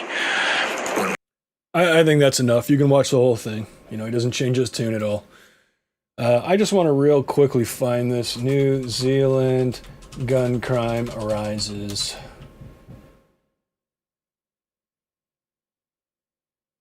May 18th, 2020. At highest levels in decades. So new figures obtained by RNZ show last year had the highest rates of gun crime and deaths involving firearms for nearly 10 years. Well, no kidding. That included the shooting at Christchurch. There's an article out that just came out that now they're like, oh yeah, our big gun ban didn't actually do anything. It's stupid. And people might not like what I'm about to say, but here's the thing. Mass shootings in Canada, we might have and mass shooting is a shooting that involves, I think, more than 5 or 6 victims or something. But we might have 5, 10 people, maybe max on average, die in Canada a year to such heinous events, which is awful. I'm not downplaying it. But this is not at all indicative of some sort of horrible epidemic of psychopathic crime that can only be stemmed by taking away the rights of 85,000 people, or even 33 million if you want to count the reality that all Canadians have the right to go do a couple of tests, get background checks, keep their noses clean, not commit criminal offenses so that they can then get the license to possess a firearm, which, as far as I'm concerned, Canada has been built on firearms. Okay, from the original explorers who had to move around with matchlocks and flintlocks to settlers moving west across our country to settle it, again having firearms to protect themselves from predators, maybe going after their families or going after their livestock, to hunt with said firearms, to protect themselves from looters or bandits or criminals or other unsavory characters that would do them harm. We have always had firearms, a prevalence of firearms in our nation. This is part of our history. It's part of our culture. And we've always had the right, okay? People say, well, we don't have a Second Amendment right like in the States, so you just shut up and hand over your guns. It's like, no, the Second Amendment was not put in to give people rights in the States. It was put in to ensure they got to keep their God-given rights, to protect themselves as best they could with the right tools for the job. We have those rights when we're born. No one can take away your right to use a tool or a device to protect yourself. No one has the authority to take away your right to get the best tool for the job to do that. And from the few clippings we've looked at, it's probably an AR-15 or semi-automatic black rifle. What we have is not a privileging licensing system, friends. It's hoops you got to jump through to make sure you're safe so that you can go exercise your right. That's what it is. Don't let them say it's anything else. So police chiefs across Canada actually think the laws we had prior to this ridiculous ban were fairly effective. Here is another article. This video comes from this article here by CBC. The real problem. So, I mean, this Council of Chiefs, friends, it's not like one guy. It's like a bunch of guys from across the nation. The real problem is how we're dealing with criminals. This fun article had Toronto Police Chief state, quote, 326 people charged with firearms offenses are free on bail in Toronto, August 9th, 2019. In the week prior, there had been 20 shooting incidents, wounding more than 20 people. You can go look at that here. Some people mistakenly believe. So, like, that's where the breakdown is, friends. They're not going after criminals. Why aren't they going after criminals? Because they want the narrative that guns are really dangerous in Canada and that your guns need to be taken away. If you're watching this right now and you don't own firearms, go get your license, go get your training, get guns, get bullets, because they're going to be banning more and more guns. There's still some good guns out there that you can attain to protect yourself, your family, your neighbors, your loved ones, strangers in danger, in need of help. Get them, because the way things are going, our world could collapse. You know, we saw how fragile things were with COVID when it was just like instant shutdown.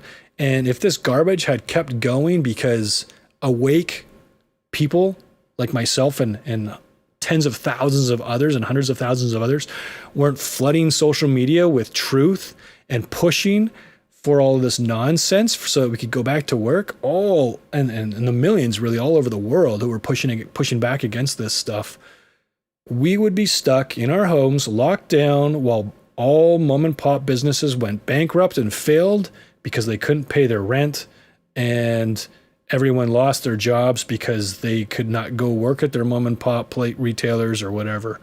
And then banks would not be able to take over all of the properties that would be foreclosed, and then the banks themselves would then be in financial trouble. And the government can only bail out so much because it's all about paying taxes. Mind you, that's another agenda, to bankrupt our own governments so that they have to do something different with our currency system, which right now they just print money and then they owe great amounts of debt. So go get guns, get the training, you know. Talk to knowledgeable friends, or find trainers that will help you. Get them before you can't anymore.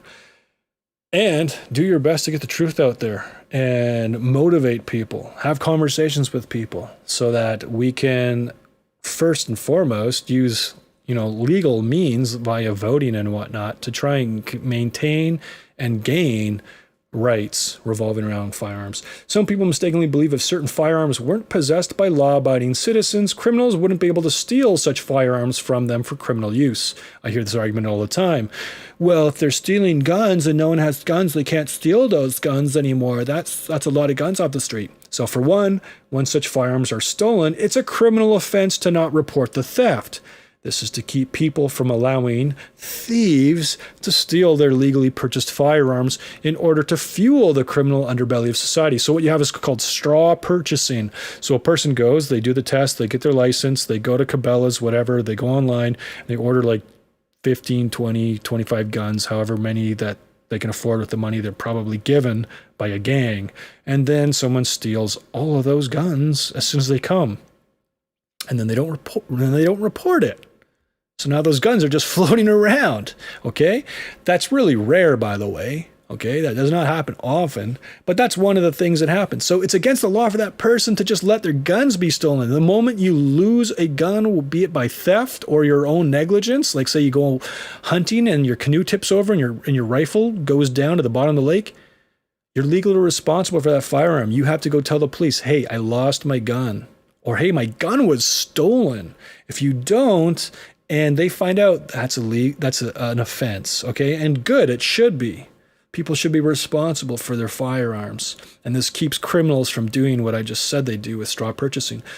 2, if theft of firearms was a reason for law-abiding citizens to lose gun rights, then what about the police and the military? Quote, 640 firearms lost, 173 firearms stolen from police and other public agencies between 2005 and 2019. That includes 469 handguns reported lost and another 117 handguns stolen.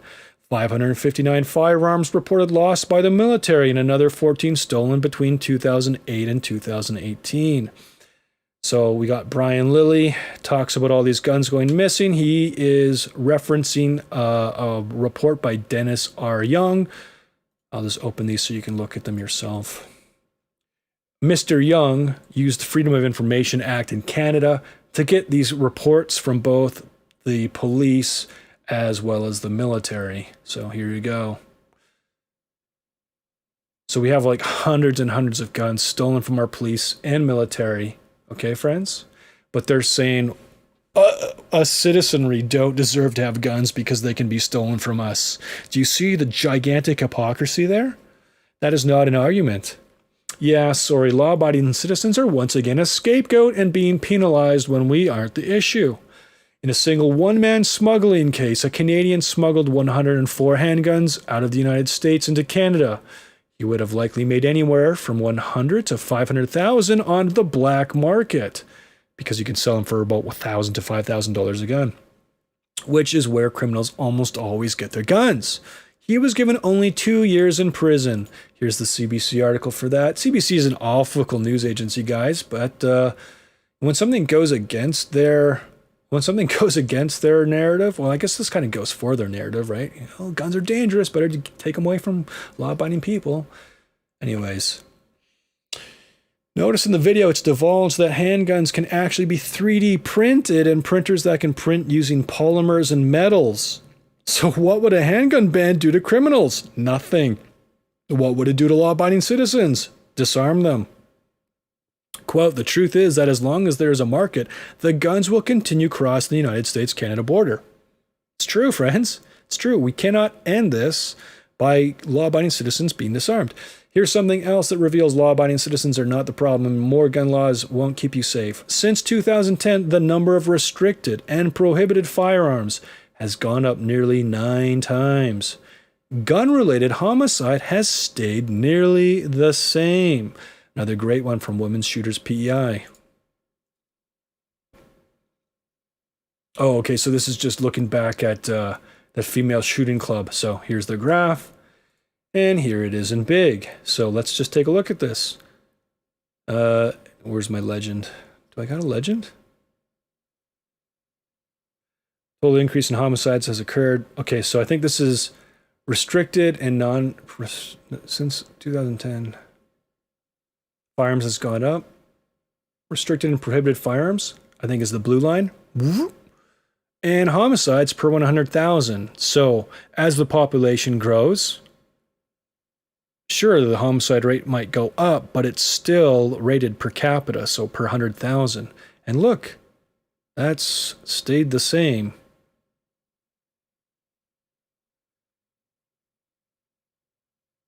So, yeah, they're trying to manipulate us here.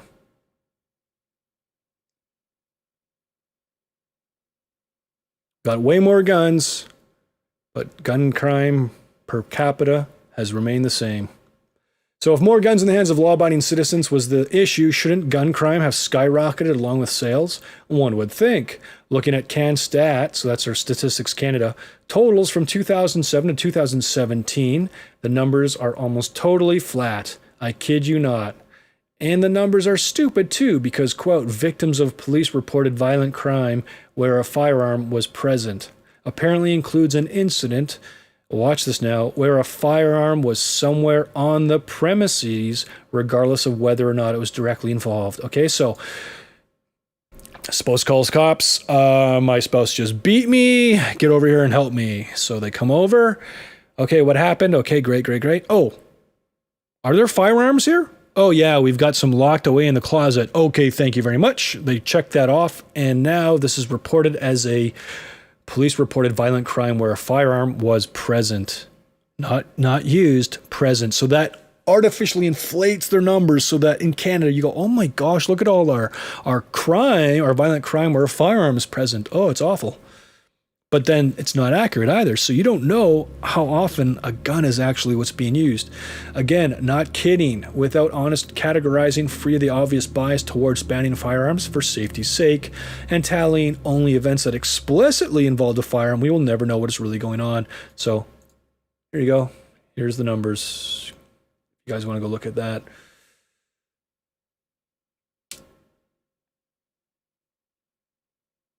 So yeah, break and enters, unsafe storage. Oh, it's in here somewhere. Oh, maybe it's this.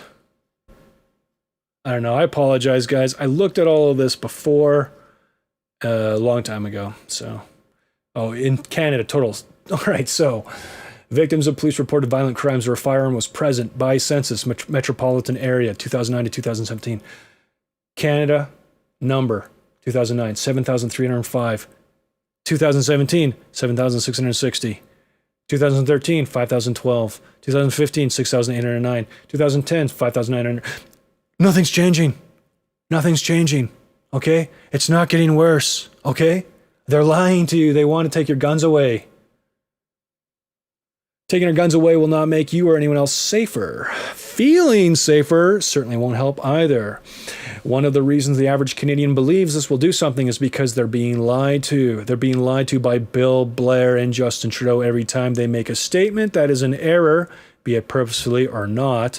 And if former police chief, so he was the police chief of Toronto, and current border security minister Bill Blair doesn't know the laws he's to oversee regarding firearms, that's a huge red flag to his competence, or rather incompetence. People are wholly uninformed. So if this guy doesn't know what he's talking about, he should not be talking. Speaking of their lies, here we have Bill Blair in the House of Commons just this year during COVID-19 stating our firearms are okay for sporting activities, followed by the very guns we enjoy using for such activities being banned. Let us be very clear. We have prohibited weapons that were unfortunately widely available in Canada and were being used for purposes not for sporting activity, which is the only use of a firearm in Canada for either hunting or target shooting sporting activities. Hunting or target shooting sporting activities. Target shooting sporting activities.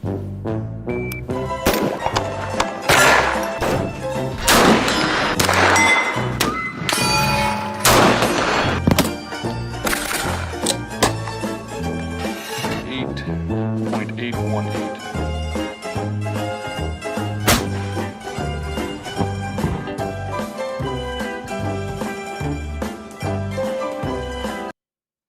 Okay, so very fitting to have the clown music from Curb Your Enthusiasm there, a goofy sitcom of yesteryear, because this is a joke. This is ridiculous. All of those guns you just saw listed were guns that have now been banned, used for sport shooting, you know, whether it be close targets or long-range precision shooting. Very fun stuff, awesome stuff, and great for protecting yourself from a tyrannical government. Great for protecting yourself in your home if need be, whether or not that's illegal or not. And it's a lie. All these people do is lie. We've also got him in 2010 Globe and Mail article saying the following. Chief Bill Blair, Canada is a country governed by the rule of law. While I know too well that some in our society have no respect for those laws, the rest of us should not be robbed of our fundamental rights and freedoms because of the actions of a few. This is politic talk. He does not care about what he's saying. He's saying whatever he can to get ahead. This is from a Globe and Mail article right here. None other than our own Prime Minister assuring us in 2010 that Liberals would never go after sport shooting rifles because they're very much a part of Canadian culture. Oh, I screenshot it, I guess. Here we go. Probably taken down by Twitter by now. It's still up. Thank goodness. Piece of a large puzzle that counteracts carnage, but by making guns something that we can track. I mean, the fear in here is that the first step towards registering your guns is just the first step towards taking away guns from everyone. That's never going to happen because here in Canada we have a culture that has grown up with guns and that respects the need to go out into the wilderness and shoot things from time to time. It's part of it. Wow. Well, yeah. Well, times change. We had some mass shootings, so can't go out and shoot stuff in the wilderness from time to time. Tracy Sue says, I don't believe anything the corrupt globalist Canadian government does anymore. Yeah, exactly, friends. Everything we talked about in the last episode about the globalist agenda that was being worked through the Soviet Union, and we're going to see as we go on in this series, has manifested. And so it's no longer involving a Soviet Union per se. These guys are a part of it. Even Andrew Scheer and a bunch of the Conservative Party were a part of it. Huge, huge friends of the United Nations who, as we unfortunately did not clearly see in Agenda 2030, maybe I'll try and find that for next time. But they want to disarm us, And later on we'll look at more and more stuff. So she also says the Nova Scotia situation proved the RCMP is working for the government. The RCMP, unfortunately, it should be there to serve and protect the populace of Canada, to help us with our rights and to protect us from Canadian citizens who break those laws. But it's actually more and more the army, the arm of the government. And, we're seeing that more and more now. And it's very sad. Like I said earlier, I think a lot of the lower level guys are cool. But I recently heard a story about a patriot who we'll talk about later on in this series, being intimidated by RCMP, like constables and stuff, to try and get him to stop going after Justin Trudeau to expose his corruption. And that is wicked, friends. The police should be the first ones to say, wait, what? Excuse me? Like, they were supposed to have gone and investigated Trudeau and all of that garbage with SNC-Lavalin, and they didn't press any charges, which is why the guy I was just talking to went and pressed charges through our court system, through a very seldom used legal proceeding that a private citizen can press charges when the RCMP won't. That's going through now. It's amazing. Hopefully, God willing, justice will be served. But it's sad. Like, yeah, the RCMP should have investigated them. Yeah, Norman is awesome. I agree completely. She's talking about Norman Traversy, who's someone we'll talk about later. We were also recently lied to by Angus Reid pollsters who told us 4 out of 5 Canadians support the recent firearms ban. You see, they framed their questions so deceitfully that even some less aware firearm owners agreed. So here are their results: support or oppose each ban. So we've got current gun owner. Okay. We have 45% of these guys going, yeah, that's right. Ban them guns. This is good. Ban them. Former owner, 70%. Oh yeah, better ban those guns. Current gun owner of handguns, 39%. Probably a little more informed, but still, oh yeah, we better ban those. 53% former owner of handgun. Yeah, ban them. Gee whiz. No one should have that. Okay. Quote, oh yes, we shouldn't have assault weapons that are semi-automatic guns that can hold a lot of ammo. End quote. So that's basically what these people are agreeing to. So our magazines, which hold the ammo mentioned, are physically incapable of holding more than 5 rounds unless illegally tampered with. We already talked about this. This polling question was a lie. It's misleading. It was done to bolster their polls. Angus Reid and many other pollsters are entirely disingenuous, and anyone paying attention would have learned about this last year. So Angus Reid, over a year ago during the elections, refused to include one of the political parties' names in any of their polls. And they did this for months and months. So no one could hear this name and go, wait, who's that? Oh, I better look into that. Okay? And then start reading about and doing the research and going, hey, I like what these guys are saying. Hey, did you hear about this, Joe? No, I didn't. Hey, Bob, did you hear about this? No, who are they? Oh, that's what they, oh, wow, I believe in that. Oh, that makes sense. Which would have gained that party a lot of popularity. Angus Reid, who's a real dude, he's actually the guy that founded his own polling company. He said, oh, well, I wasn't aware that they actually had a lot of people, a lot of candidates. He could have went on their website and just looked it up. How many candidates do you have? He didn't even have to do any research. He could have just like looked up the simplest thing and seen that they had candidates in almost every single riding across Canada. Okay, so there's about 322 ridings, I think. They had like, in the end, they had about 311 or 317 candidates. So he was lying. He didn't even try. And that's just one part. So here is an image from, again, that wonderful Women Shooters Club of PEI. Facts matter, friends. And they said, so the May 1st Angus Reid poll results. You have no doubt heard it. In association with the recently announced gun ban, politicians and media were touting results of the latest Angus Reid poll. 4 in 5 Canadians support complete ban on civilian possession of assault weapons. Read the headlines. Let's look at the actual poll. Here are the questions asked with emphasis added. QG5. There has been some discussion about a full ban on handguns and assault weapons in Canada. In general, assault weapons are semi-automatic guns that hold a lot of ammunition and are designed for rapid fire. What? So anyone who does not know what exactly this question is asking is thinking lots of bullets, automatic fire. Yeah, no, we better not have those. A full ban would mean that private citizens are not allowed to purchase or possess these types of firearms for any reason. Police and security professionals would still be able to access prohibited firearms.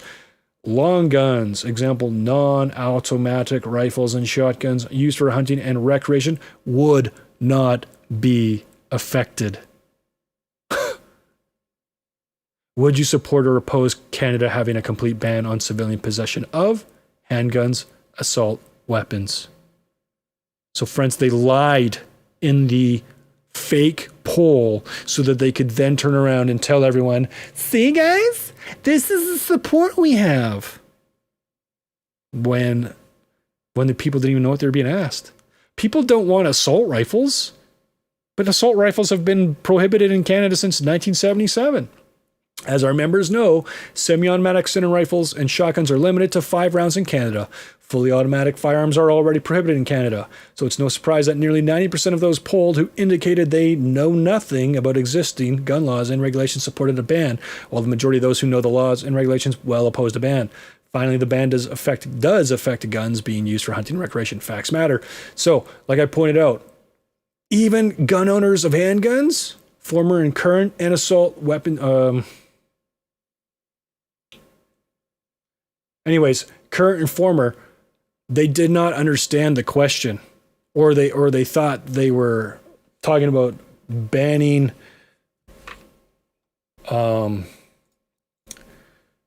like assault rifles and stuff. Okay, so e-petition, gun ban, Canada. All right, is this it? So let's look. What do Canadians how do they really feel about guns in Canada? I got to try and find, there's one out here. No, that's not it. It's because that's Michelle Rampel, who herself, friends, is not trustworthy as far as conservatism goes. However, we'll let her have fun in the spotlight with her gun ban. Nope, that's not it either. Okay, well here, E2341, this is an old parliamentary petition that went out about protecting our gun rights. I think it was to do with C71, which was a backdoor gun registry. That got like 185,000 signatures across Canada, which isn't a lot, but quite a bit. Petition, whereas handguns account for, oh yeah, this is probably it here. So, Liberal caucus, 20,000 signatures, 20,110 signatures. People said, ban guns, 20,000 versus, as you just saw, 180,000. Now look at this. This is the most recent parliamentary e-petition, official for the House of Commons, to protect our gun rights. And actually, I think it's about repealing the OIC that just went through. 225,814 signatures. I ask you, friends, which is the bigger number? Canadians care so much about gun crime and banning guns that 20,000 of them were willing to get up, punch in something on the internet, click some buttons, confirm an email. Ooh, hard day, really marching a hill for that one, versus 225,000 people willing to do this. So that tells you something. It's a lie. Canadians don't really care as much as they are telling you to.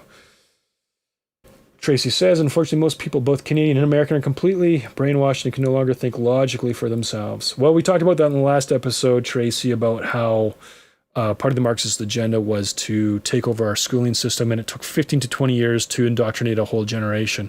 And this is from Yuri Bezmenov, ex-KGB agent. So, don't be offended. Like, if you feel like maybe that reflects upon you, don't be offended, okay? I mean, be offended, but then change your mind. Like me, I came out of high school. I remember, thinking Sam Roberts' song. Let's go look it up for fun. Sam, YouTube. Probably get a, actually, you know what? I'm not going to play this song because I don't want the video to get blocked or anything for copyright infringement. But we'll look up the lyrics. The Canadian Dream. SOCIALISM is here to stay. SOCIALISM is the only way. And I thought, like, man, this is so groovy, man. Like, socialism is so cool, man. Everyone gets taken care of. Oh, I was so brainwashed coming out of high school. And even, like, going to the military, getting out, thinking, no one needs an assault rifle. I had no idea what the gun laws were in Canada. I was a dumb 24-year-old when I finally left the military. Maybe I was 25, probably 24, 25. Anyways, and then I started I went and actually did the test and got a handgun, and I started learning about the laws, and I was like, man, this is awesome. It was a long journey. Yeah. How's it going, Night Owl? Yeah, I totally agree, Tracy. It's hard. Okay. We'll talk about that in a later episode. So, notice Angus Reid pollsters lied and said the ban wouldn't affect sporting rifles, and yet 1,500 rifles often used for sports shooting are now illegal. And an $8 billion industry, that might be a little high. I heard that number somewhere, but it's probably more like 1 or 2 billion. But we'll talk about this later. Industry in Canada is going up in smoke and eliminating thousands of jobs across Canada while making illegal great recreational pastimes such as IPSC and 3 guns. So international, what does that stand for again? I forget, but it's basically like a shooting competition. So, yeah, I guess I cited this source here. But that's another thing to take into account, like whether you care about guns or not. Like, this is going to affect our GDP. It's going to affect not only our GDP, because we actually make some of the best barrels and accessories for various rifles in the world. And we're well known for it. And when we export this stuff, we're not going to get to do that anymore. We don't just sell it to ourselves. And not only do you have that problem, friends, but when like a small town or city where they're manufacturing this stuff, when this major industry shuts down, that impacts the whole community. And frankly, the government could be no more than happy for it to become just a welfare state where everyone's dependent on the government. You see, that's what they want. They want you completely dependent on them. Because if you're independent and you have freedoms, then you can do what you want. But if you are completely dependent on the hand that feeds you, you are less likely to bite that hand, even if it's bad for you. That's what they want. So it's going to be bad for small communities in BC and all over the place. I talked to one gun store owner in Edmonton. I said, how do you think this is going to affect you? He said, 30% of our retail is gone right now, 30%. Friends, if you've worked in retail and done any management and purchasing, you know that most retail stores survive because they make 40% profit. Okay? Imagine going from making 40% profit to 10% profit because 30% of your revenue is gone forever. Like, Man, that's awful. We're gonna watch something later on, and you're gonna just hear it's even more crushing. So not only do we have all that, think of all the people now out of jobs. Like you've been working as a millwright, making barrels or whatever, or just some laborer putting stuff in boxes for shipping and doing shipping, receiving, whatever. Where are you going to go find a job now, especially after all these businesses have been hit so hard by COVID-19? We're in a sinking ship, friends. Please, please wake up. Wake up. Share this with your friends. We should be sharing this stuff with everyone. Here's something that will hopefully hit closer to home so that all Canadians understand their need to own and train with a firearm, and at the very least maintain their right and everyone's right to have an adequate firearm. You might feel safe, but at best, you're maybe 99.999% safe. You're safe at home until you're not, okay? So our safety, our security is just a facade. The moment an intruder enters your home, that false sense of security you cherished or took for granted while you posted on Facebook to ban all firearms or assault rifles, it will evaporate. I got a video, I don't think I have it here, but of a lady living in like Beverly Hills or some rich place. And this dude who was just going from house to house looting. And he just walks in the house. And she's got this massive dog. And the dog's like, who's this guy? Doesn't even do anything until she screams and freaks out. Then the dog finally does something. But what if she didn't have a dog? She didn't have a gun, you know?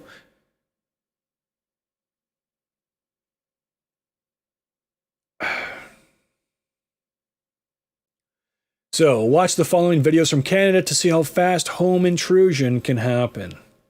Recognize you may live in a city where gun crime is occurring, but not being reported on due to the involved being isolated to a criminal element, and the local powers that be don't want to frighten the community or deter people from moving to town. But a fleeing suspect won't take your opposition to firearms ownership into consideration when he enters into your home. So, where I live, they do not tell you about any homicides because the homicides happening here are between the Somalian gangs.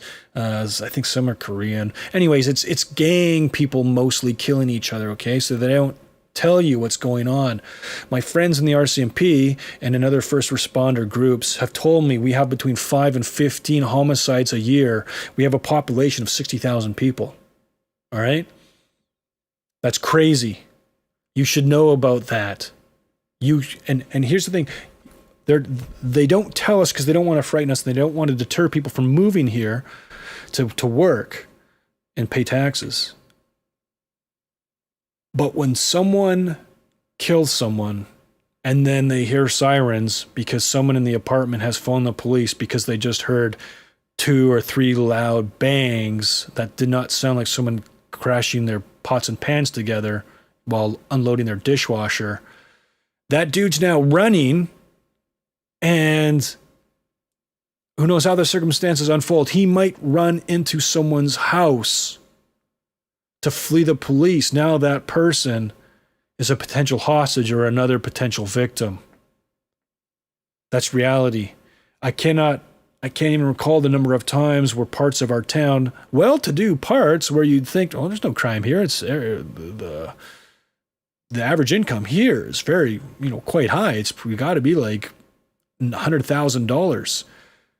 These areas get locked down by RCMP because they're trying to find a fleeing gang member who's just killed someone. And people are like, ban all guns. We don't need guns. We're safe. You're safe until some Yahoo is in your house. Doesn't anyone remember this? How Hitler did it? Yeah, we showed some videos earlier. Slowly indoctrinating the gullible, using them against the quiet population until he had control, fear and full power over the defenseless. Unarmed captive people. I don't know what that means, but yeah, we talked about that. It's real. Okay, so here we go. CTV video 1. So 1 kick of the front door and they are in and assaulting the victim in a few seconds. Oh, I hate CTV. They always have like 20-second ads. Oh, we don't make any money on TV anymore because no one watches us because we are so bad at telling the news. They tell you what they want you to think. It's so gross. Lisa LaFlamme. Okay, let's watch this again. Boom! One kick. He's in.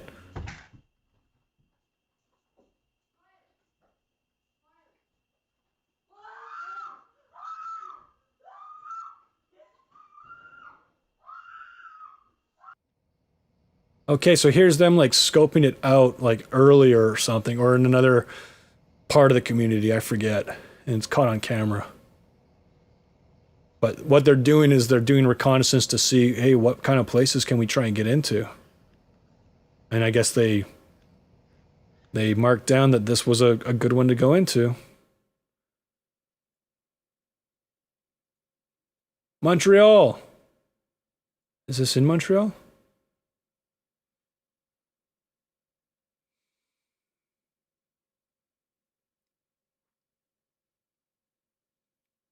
The dairy cartel, there's another fun thing. Nightmare of an evening, and she's decided she wants to warn us. The woman fought back 2 robbers who broke into her home in the middle of the night. Happened on a quiet residential street in Hudson early Sunday morning. The men responsible are still at large. Stéphane Giroux reports. Okay, so they can repeat offend. Oh, okay, so the same video there. Night, they kicked the door open. Oh, that's why I didn't have any details. Okay, one of the men was out on bail wearing a court-ordered GPS ankle bracelet and 1 handgun involved.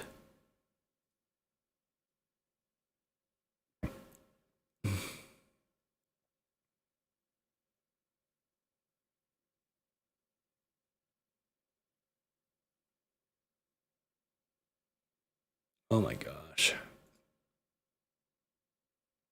You have details on arrest made. Police headquarters, CTV's John Musselman standing by. John, you have details on arrest made in connection with a very violent home invasion.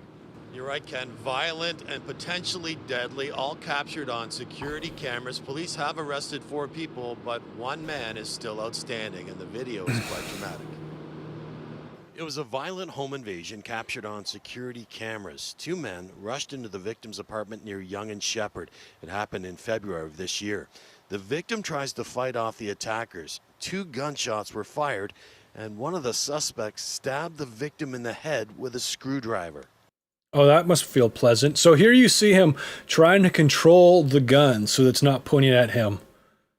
But I mean, friends, late at night in the evening, wouldn't you just rather answer your door with a handgun in your waistband or behind your back or behind the door? So that if these guys kick the thing in, you fall backwards or you stumble backwards, but then you pound rounds into these evil human beings that don't care about you and might stab you in the head with a screwdriver or shoot you with their gun? This has nothing to do with drugs or gangs. This is a home invasion of an innocent individual, a business owner, and the motive for this is clearly money. Police say the home invasion involved 5 people in total. 2 men. 5 people. Wow. So 5 people, friends. If you in Canada are only allowed to have 10 rounds in your handgun magazine, okay, 5 in a long rifle, but 10 in a handgun magazine, that's 2 rounds per person if you're a good shot and you're making your rounds count. I can show you numerous videos of people being shot 10, 15 times and still running and attacking and being pieces of crap. Like, we have the worst laws. We have the worst laws.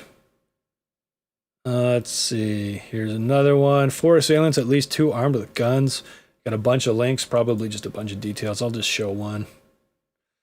But yeah, so I mean, you want to have on your person, like, you'd have to have a magazine in the gun. You'd have to have 1, maybe 2 or 3 magazines in pouches on a belt so that you can reload. Fortunately, most of the time, once you start shooting, road ahead. Good afternoon. Thanks for joining us. Police are appealing for the public's help to solve a terrifying crime, an attempted home invasion. 4 people are suspected of trying to break into a home in Richmond last week, and the moments before and after the attempt were caught on camera. This security footage shows 2 suspects. They walk up to a home and knock on the door. Seconds later, the door opens, and 2 other suspects run around the corner, one of them holding what appears to be a shotgun. Thank God he slipped on that plastic bag. Shotgun, the other a rifle. The person inside the home slams the door shut and the suspects take off. Police don't believe this was a random crime, but say the... So obviously these criminals didn't actually want to hurt anybody, otherwise they would have just shot right through the door, blew the door right open. But they just wanted to intimidate people in order to steal from them because they're a couple dumb white kids that listen to too much hip-hop music and think they're going to be gangbangers or something dumb.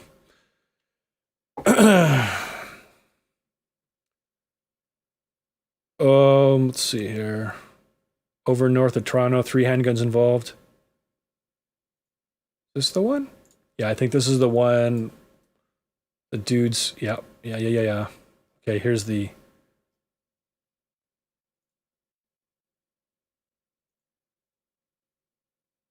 Like this should just creep you right out. Look at these guys. Scooting up the stairs. He's got a gun with a light on it even. Oh, that's it. Okay, just, yeah. Sorry, you can't fight me. You don't have guns.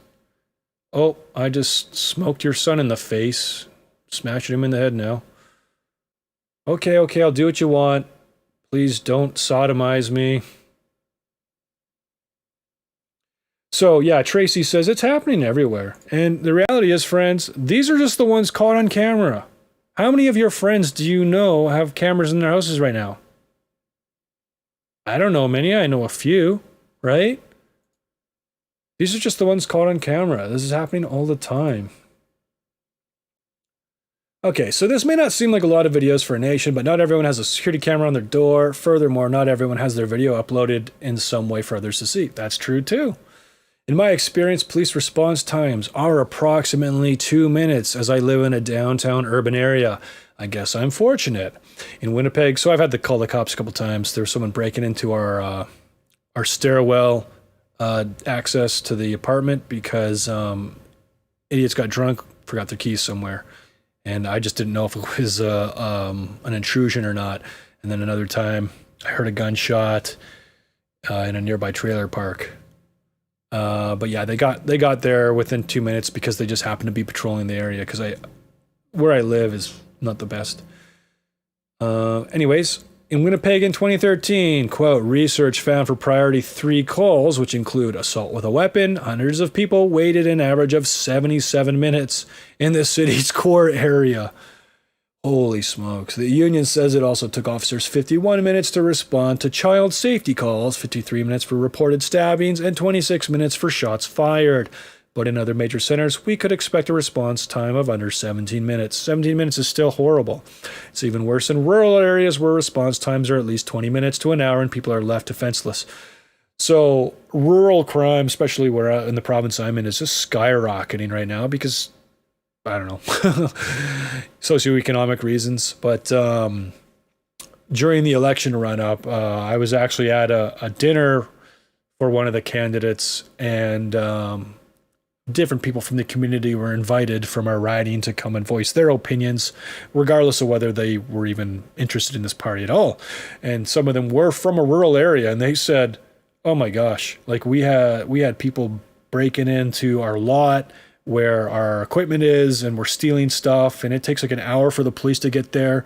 We are scared for our lives. So, again, you need firearms. We all do. We need the rights to have our firearms. Here's one more video. Yes, it's from the United States, which definitely has a different socioeconomic situation than us and a much greater population density, but I share it because the homeowner did not have a firearm, felt safe enough not to lock her door, and I hope it's graphic enough to hope you understand. Even a town where you can leave the doors unlocked. People always say that. I live in a town where I can leave my doors unlocked.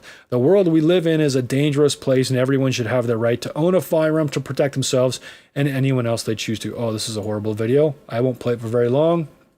This hidden camera video, blurred at the request of police, shows a vicious home invasion. So I saw the original where it was not blurred. It was awful. That took place in northern New Jersey last week. Police are looking for the attacker, who they say forced his way into the home and beat a woman in front of her 3-year-old daughter. When the incident began, the child and her mother were watching cartoons on television. I've been a police officer. It's so sad. Like the little girl just curls up in a ball and just pretends like nothing's happening. You know, how traumatizing would that be? Don't forget 5G. We probably won't talk about that, Tracy. I'm sorry, that's just too much for a lot of people. But we're going down the rabbit hole, steady and surely. Anyways, yeah, he ends up beating her more. It's so awful. And for one, lock your doors. But two, we've already seen doors get kicked in with one kick. So lock your doors so that at least you hear a massive bang when someone enters your home. Like me, I got my deadbolt on and I got my closet open so that there's this thin, janky closet door there so that when they go to open the door, it's going to be banging through my closet door. And that's enough to wake me up so that I can run to my gun safe, put in my combination, take out my handgun, run to my other location where my ammo's stored, unlock those areas, take out my ammo, load it into a magazine, put it in my handgun, and finally be ready to defend myself. But yeah. And so in Canada, you should be able, in your house, should be able everywhere, provided you have the training. Well, in Canada, you should have the right to have a gun on you at all times inside your home, on your property. Once you go out into public, you should have extensive training equivalent to that which the police go through, which thankfully, as we've already heard, is almost nothing. But no, seriously, my RCMP friends have said psychological evaluation every 3 years to make sure you're the right person that should have a gun, and yearly requalification, and also training on de-escalation. So I think that's fair. That seems reasonable. Gun control advocates decry, it's selfish for you to want to keep your guns when innocent people are being killed in mass shootings. I already talked about this. We have 5 to 10 people killed per year on average due to a mass shooting. If it was thousands and thousands, I might think, holy smokes, there's a problem here. What is going on in our nation?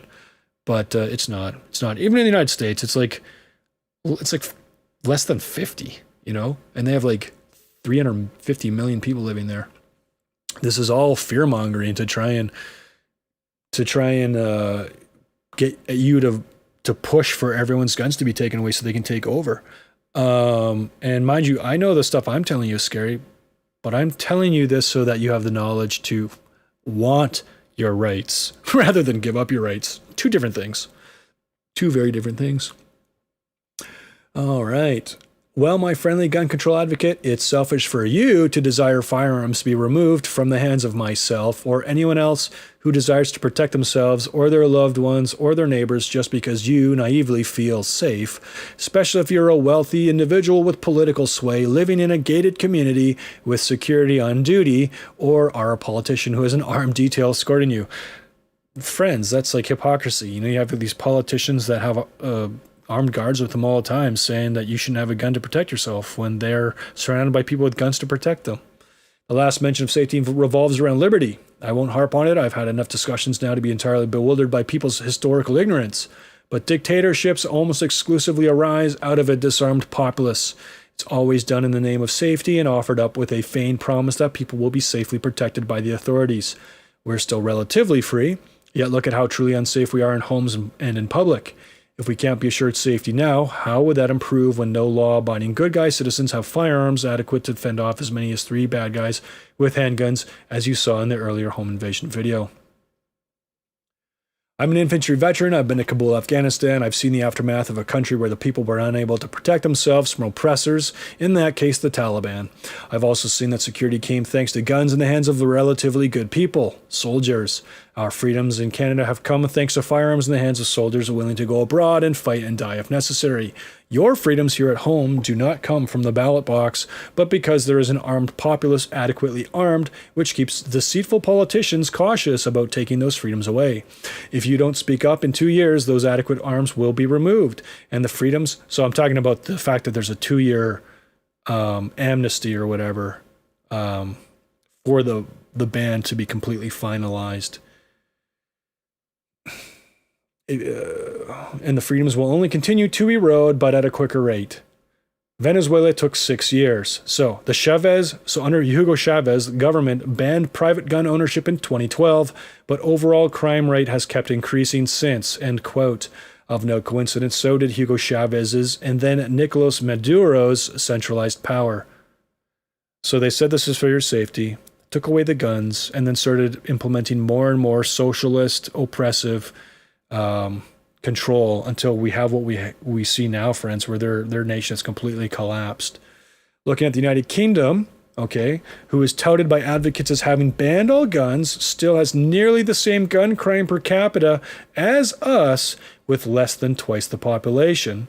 And it appears they count incidents there only if the firearm was used, not just on the premises, which would translate to just as much, if not more, per capita. Evidently, they have hardly eliminated gun crime. So I think they count anytime a firearm is actually brandished.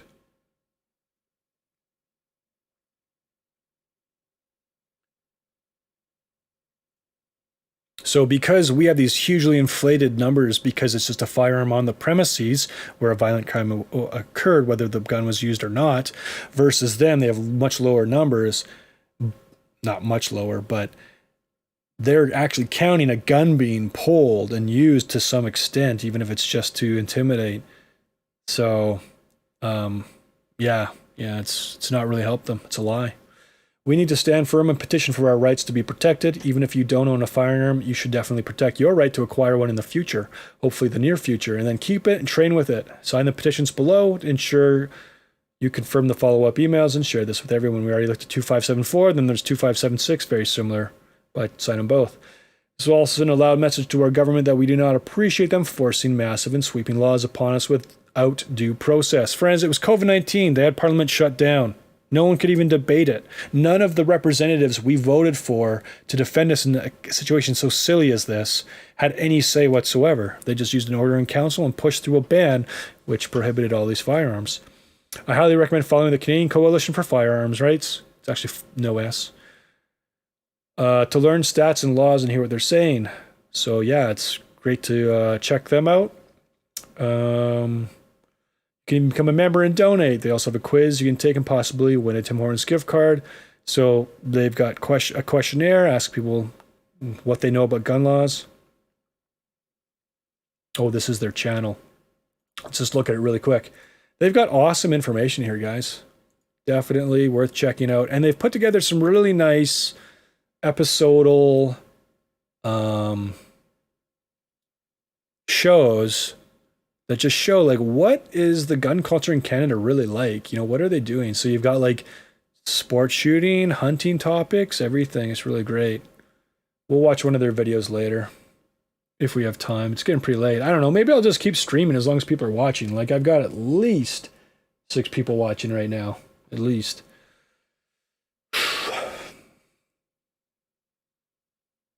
If you agree, please don't just like, share it. And that's the sad thing, friends. Okay, I got 90 shares on this article, so that's pretty good. But I mean, like, I don't want to toot my own horn here, but this should have, but just for the sake of firearm rights, this should have like 10,000 shares across Canada. You know? I got only like 18 people liked this article from my friends list. Ridiculous.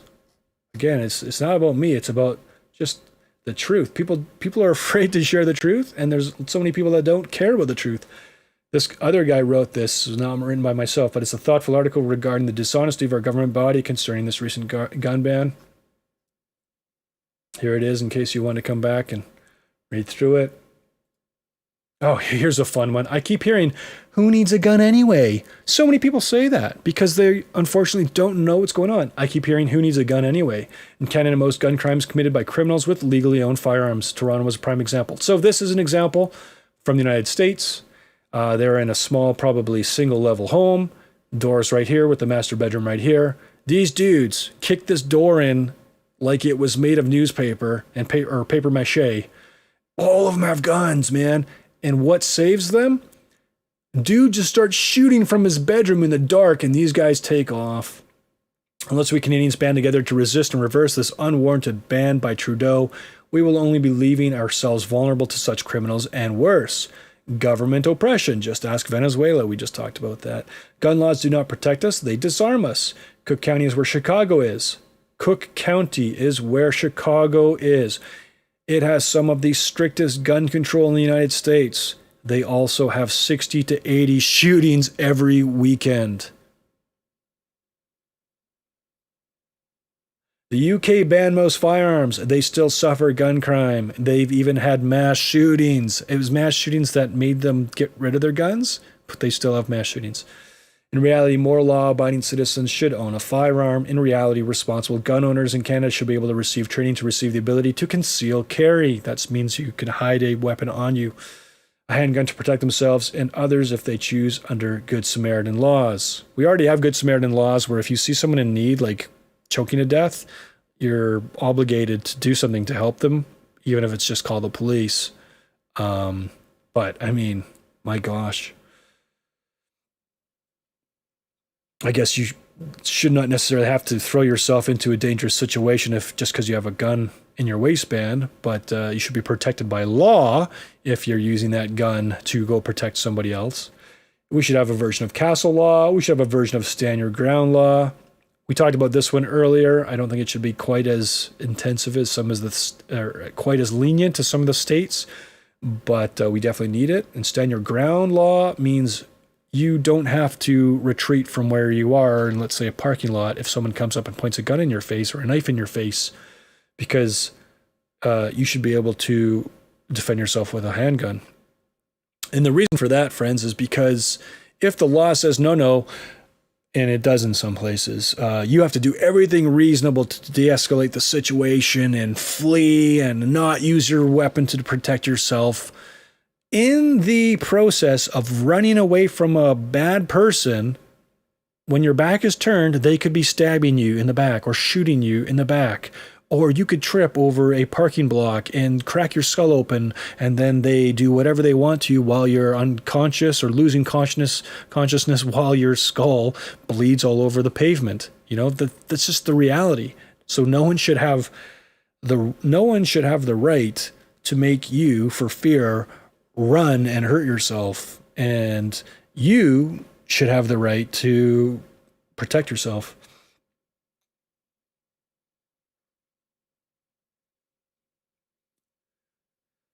All right. In reality, more law-abiding citizens. Okay, yeah, we got that. Police cannot be everywhere at once. That's true, especially not in your home at the time of a break-in. Friends, if police response time for you is as good as it is for me, 2 minutes, that's 2 minutes where someone's stabbing you to death. Like, I don't know if you watch any of those murder-homicide investigative shows on ID Channel or Discovery or whatever.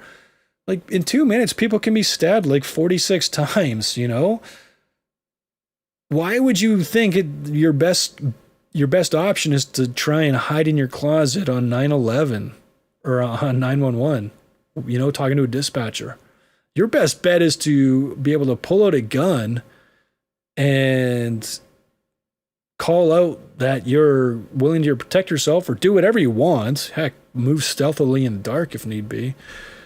While someone else is calling the police, or while you're waiting and it's ringing for the police, you know? Because you don't know how quick they're going to get in your house. The only thing that stops a bad guy with a gun is a good guy with a gun. That's true. A trained good guy would have stopped Michael ZF Bibu. So that's that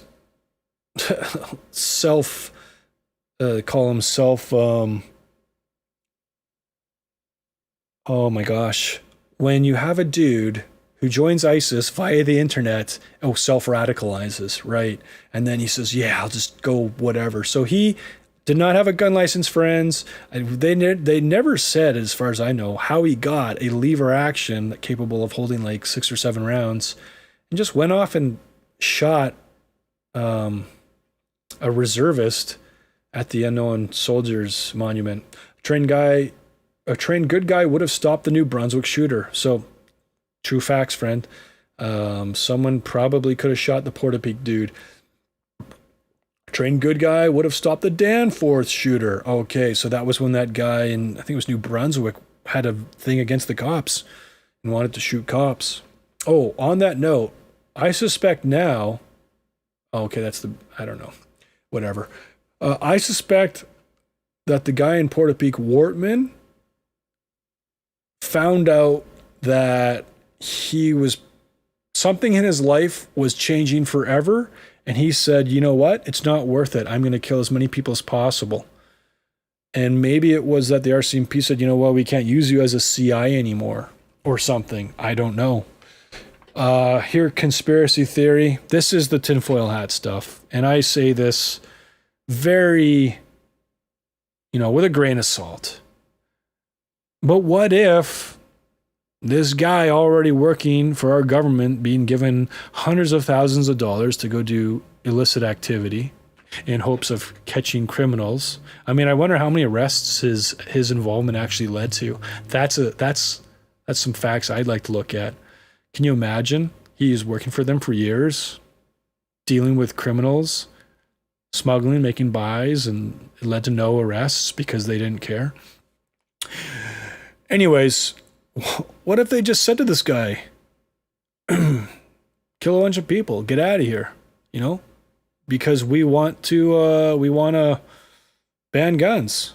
And then as he's fleeing, they just happen to find him at a gas station. I don't know. It's so weird. Actually, wasn't he shot by Halifax police? The emergency response team, SWAT guys at the gas station? Or were they also RCMP? I don't know. Anyways, I just threw that out there. I don't think it's true. It's just suddenly a possibility, but whatever. A trained good guy or gal, because it was all women at this school, could have stopped the Polytechnic shooter. So yeah, this weirdo had all these nurses, and he was systematically raping them and then killing them. And they were all too afraid to just leave the room or something. I don't know. Imagine some of them had guns. We're not living in a fantasy utopia. We are living in a world where everyone's a sinner, and some manifest their sinfulness in violent crime against others. Why are people imagining disarmament will stop this? Mark my words, sooner or later, those who are uninformed and refuse to listen and willfully remain ignorant will regret this. Your sense of security evaporates. Yeah, I've already said that. Yeah, if you can afford a gated community, why shouldn't the less fortunate be permitted firearms to defend themselves? I had a friend say to me it was wrong for some guy, because after the Florida shooting, I think, where that gay guy went into a gay nightclub and killed 40 people, 47, I think. He said no one should have an AR-15. I'm like, dude, man, AR-15 is great for being able to defend your home in the States. Oh, well, you can use a shotgun. I'm like, shotgun is harder to use than an AR-15. Well, and what did I say? Yeah, he's like, well, whatever. And I said, and no, he said, you should be 21 or 23 before you can buy a gun like that. I'm like, why? We both know people who leave home at 17 because they just don't get along with their parents, and they've got to move into a place. The only thing they can afford is a crappy place in a rundown part of town where the crime rate is high. And shouldn't they, as soon as possible, as soon as their 18th birthday hits, have the right to go do the safety courses in order to get the best kind of gun they can to protect their home? And he didn't want to hear it, didn't want to understand. And it's like, people think they're being so understanding and compassionate when they say take all the guns away. But it's like, the most vulnerable people are the ones that you are now restricting of the ability to help themselves. You have all these people on the left say, oh, we want to help the poor people. But, we're going to take away the right of the law-abiding ones to protect themselves from the criminal ones in their neighborhoods who are willing to shoot them and rob them. Little gray cells. Okay, I've never heard of that, Tracy. I'll look at that sometime. A firearm also serves as an equalizer for those physically incapable of fending off an attacker, especially one armed with a gun. So, I mean, gosh, men who aren't ninjas, women who aren't as strong as a man who's a ninja, be they a ninja or not, a handicapped person, you know, you might be paralyzed from waist down, but if you can pull a trigger, you can now fend off someone from tipping you in your wheelchair over to rob you. This is what you should be voting for and lobbying your MP for. Show me the stats proving me I'm wrong. You won't find them. Here's a healthy dose of reality from our neighbors to the south. People stopping crimes because they have firearms. I'm not sure what this is. It's been so long since I looked at this stuff. Some viewers may find the following video disturbing. Viewer discretion is advised. Oh, this is just like, look at this. Look at this. Ugh. Boom, boom. Did you see that? Okay, so this piece of crap comes up. Look at all these kids. And he's just like, give me your wallet, or whatever the heck he's saying. One lady, concealed carry permit, pulls it out of her purse. He's not situationally aware. He doesn't know what's going on. And she just taps him in the face, in the chest. I don't know where. There she is. Boom, boom. Oh, what did I just do? Oops, I regret life. Like, I feel bad for these people because a lot of things led up to them being pieces of crap that are willing to just pull guns on moms with their kids. But it's like, man. Anyways, so yeah, that's a whole video, stuff like that, where armed citizens are protecting others, you know. Here's recently published parliamentary e-petition. Okay, yeah. And what's this one? Oh, more control is not needed nor warranted. This is about disarmament of a populace for the purpose of tyrannical control. Murderer Gabriel Wortman of the recent mass shooting in Nova Scotia did not have license to purchase and possess firearms. We already talked about all this. Without a firearms license, you cannot even purchase ammunition. Okay, so I've been purchasing ammunition lately because, friends, look what's going around us, right? You gotta have a little bit of a stockpile. You gotta have some stuff for training. And every time I went to a Canadian website to purchase ammunition, I had to scan and put in my license. Where did he get his ammo? Yeah, it's a good question. He didn't have a license, friends. He couldn't get guns. He couldn't even get ammo.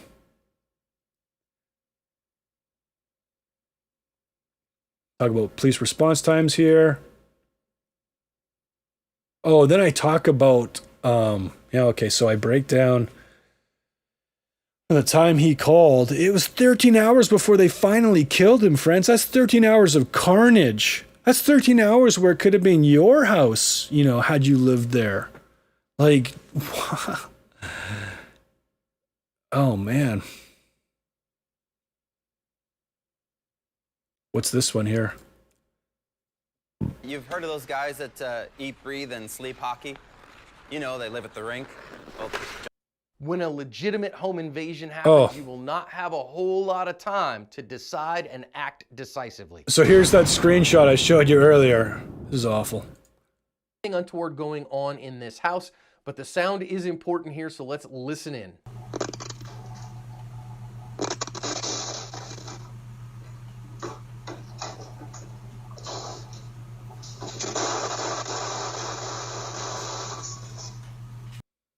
Yeah, so I mean, there you go. Like, they busted through that like paper mache, and that dude blew them out of their house.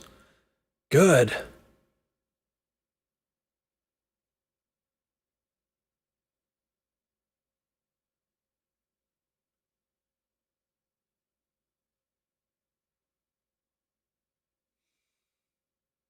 When you prohibit something, all you do is increase incentive for the black market to sell it. Okay, so think liquor prohibition of the 30s, or more recently, drugs. The black market has zero restrictions on who buys. That's how people in the UK still have guns. It's a little easier for them because they're on an island, but still, people smuggle guns there. Here's another good point. In a brief moment in France, a terrorist killed 84 people with a rented truck. People can kill others regardless of bans on firearms or inaccessibility. Like, that's just awful. Attacker kills 84 on Bastille Day in Nice. Like, we had someone use a vehicle to try and kill some soldiers here in Canada. They don't need to use a gun. Machete attack kills dozens. Knife attack kills dozens in southwest China. Okay. Whoa. Did I just say 113 injured? Chinese state media reports that 28 people were killed and 113 injured in an orchestrated knife attack in southwest China. So a group of men came in with knives.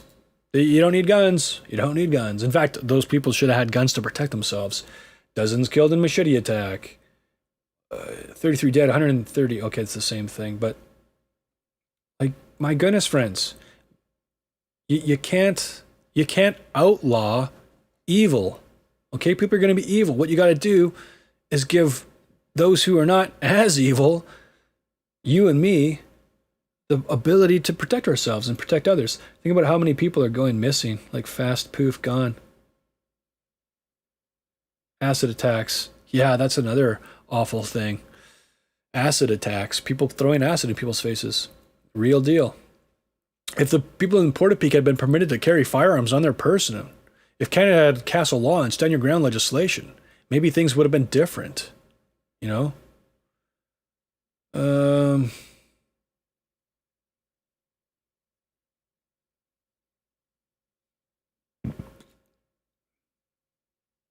What's this? Oh, it's a message from the CCFR concerning that tragedy. It's a good video to watch. You know, 6 shares. Man, that's sad. Oh, this is fun. Her first time firing a full auto machine gun. So this is from down in the States. In certain states, if you purchase a really expensive license, you can get you can get fully automatic machine guns. So this is a submachine gun. It looks like an MP5 with a suppressor on it. And you can have high capacity magazines in most states. And that's good. That's good because law-abiding citizens aren't going to use these to kill people. And people who want to kill people and are criminals, they'll just take the pin out here in Canada. Or they'll find a way to make something in a CNC with a CNC program or mill it in a shop. They'll do what they want to do, friends. It's the law-abiding citizens that don't have a chance. Pretty sure this is his wife here. Semi-automatic, and practice that to see what it feels like. So it's going to feel the same in auto, just faster. Right? So push down on that lever. Can you do it? Okay, get it. So one of the downsides of an MP5 in all seriousness is the selector lever is not ergonomic. All right, so we're going to want to really, yeah, there you go. Oh! Get up on it. See that full auto smile? Again, start at the bottom left, because it's going to go up.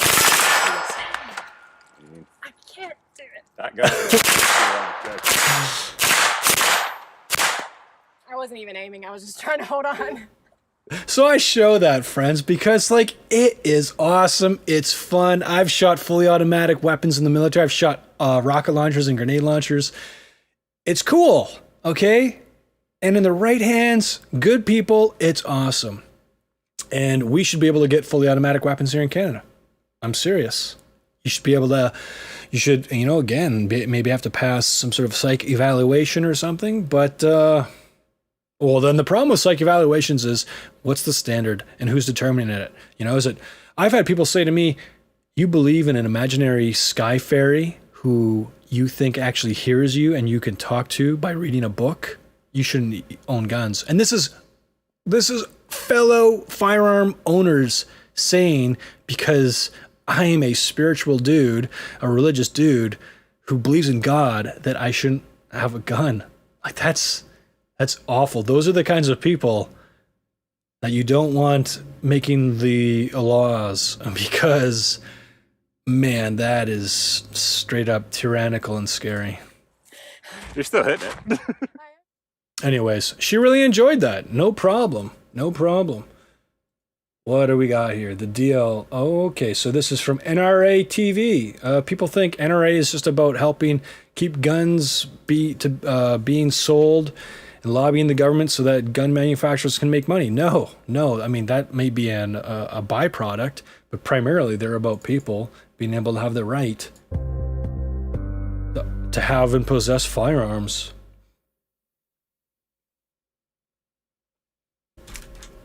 The opinions expressed in the following, blah, blah, blah, blah. So this is Dana Lash. Women. But the real litmus test for that is your support. Loves to... Okay, so I made this point earlier about Chrystia Freeland, Justin Trudeau, and Bill Blair being feminists. It's baloney. The left loves to talk about empowering women, but the real litmus test for that is your support for the Second Amendment. Because if you don't support a woman's right to choose to defend herself against a rapist with a firearm, you don't support women, period. Despite the media doing everything possible to tell us that we're not smart enough or capable enough to use firearms, millions upon millions of women are purchasing guns, signing up for carry permits, and defending their lives and their families' lives. Get out there, girls. I traveled the United States on my motorcycle for 3 months. It was an incredible tour.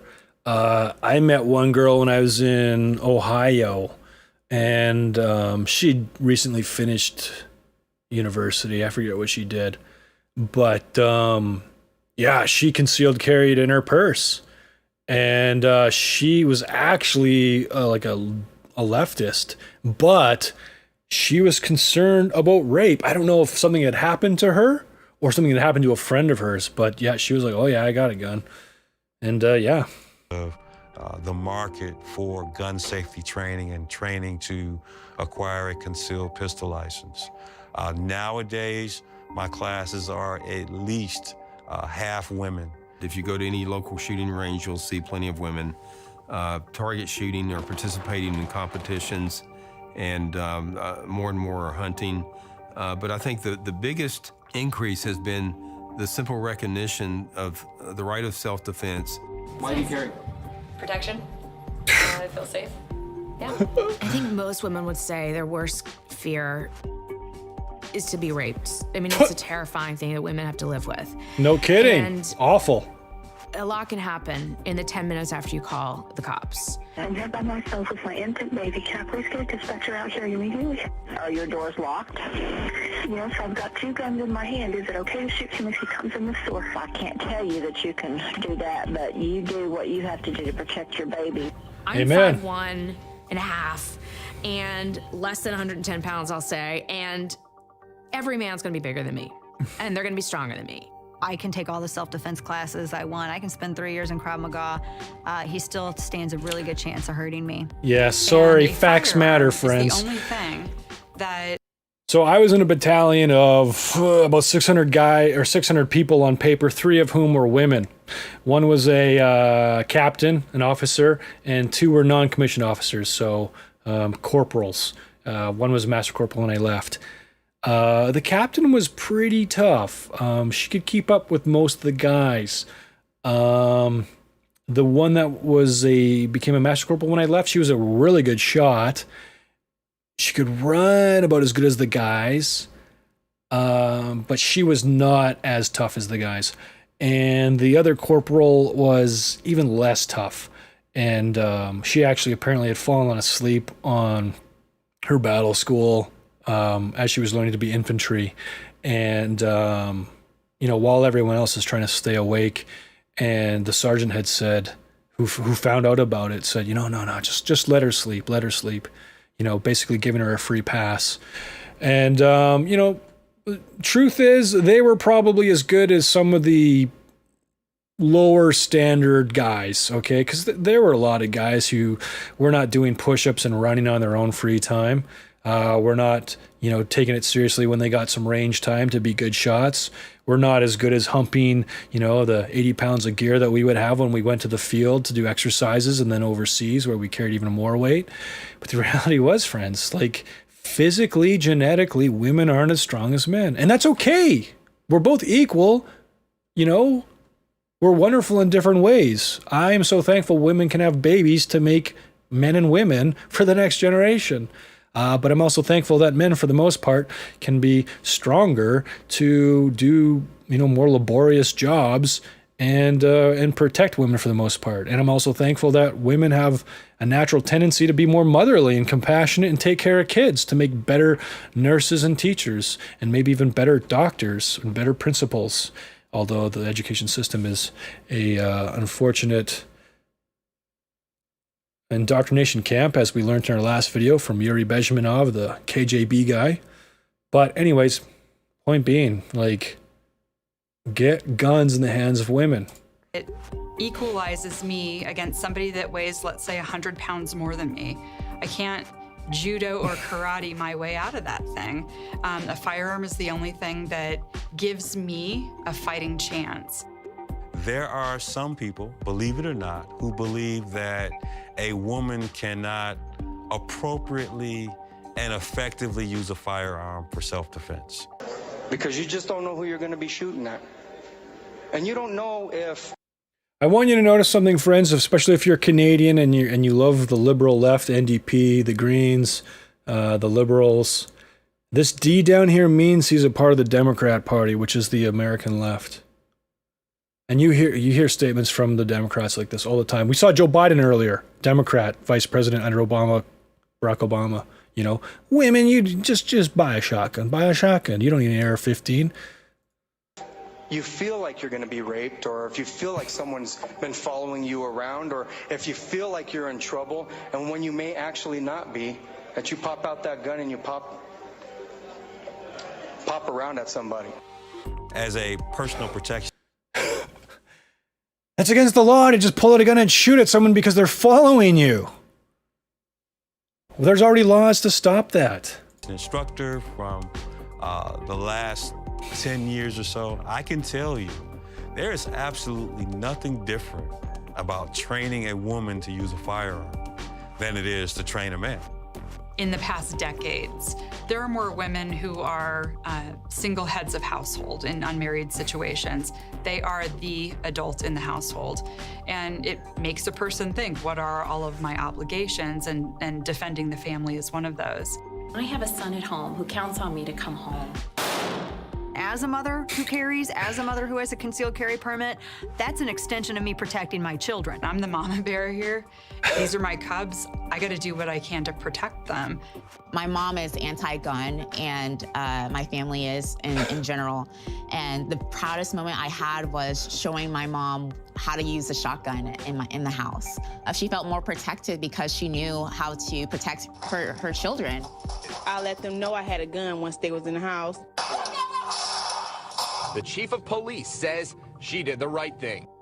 From the same reasons why you see more women starting their own small businesses, more women taking leadership roles at all kinds of levels, more women speaking out and being assertive and standing up for their rights on millions of issues. That trend of American women becoming ever more Trevor. About their rights. Good to see you, buddy.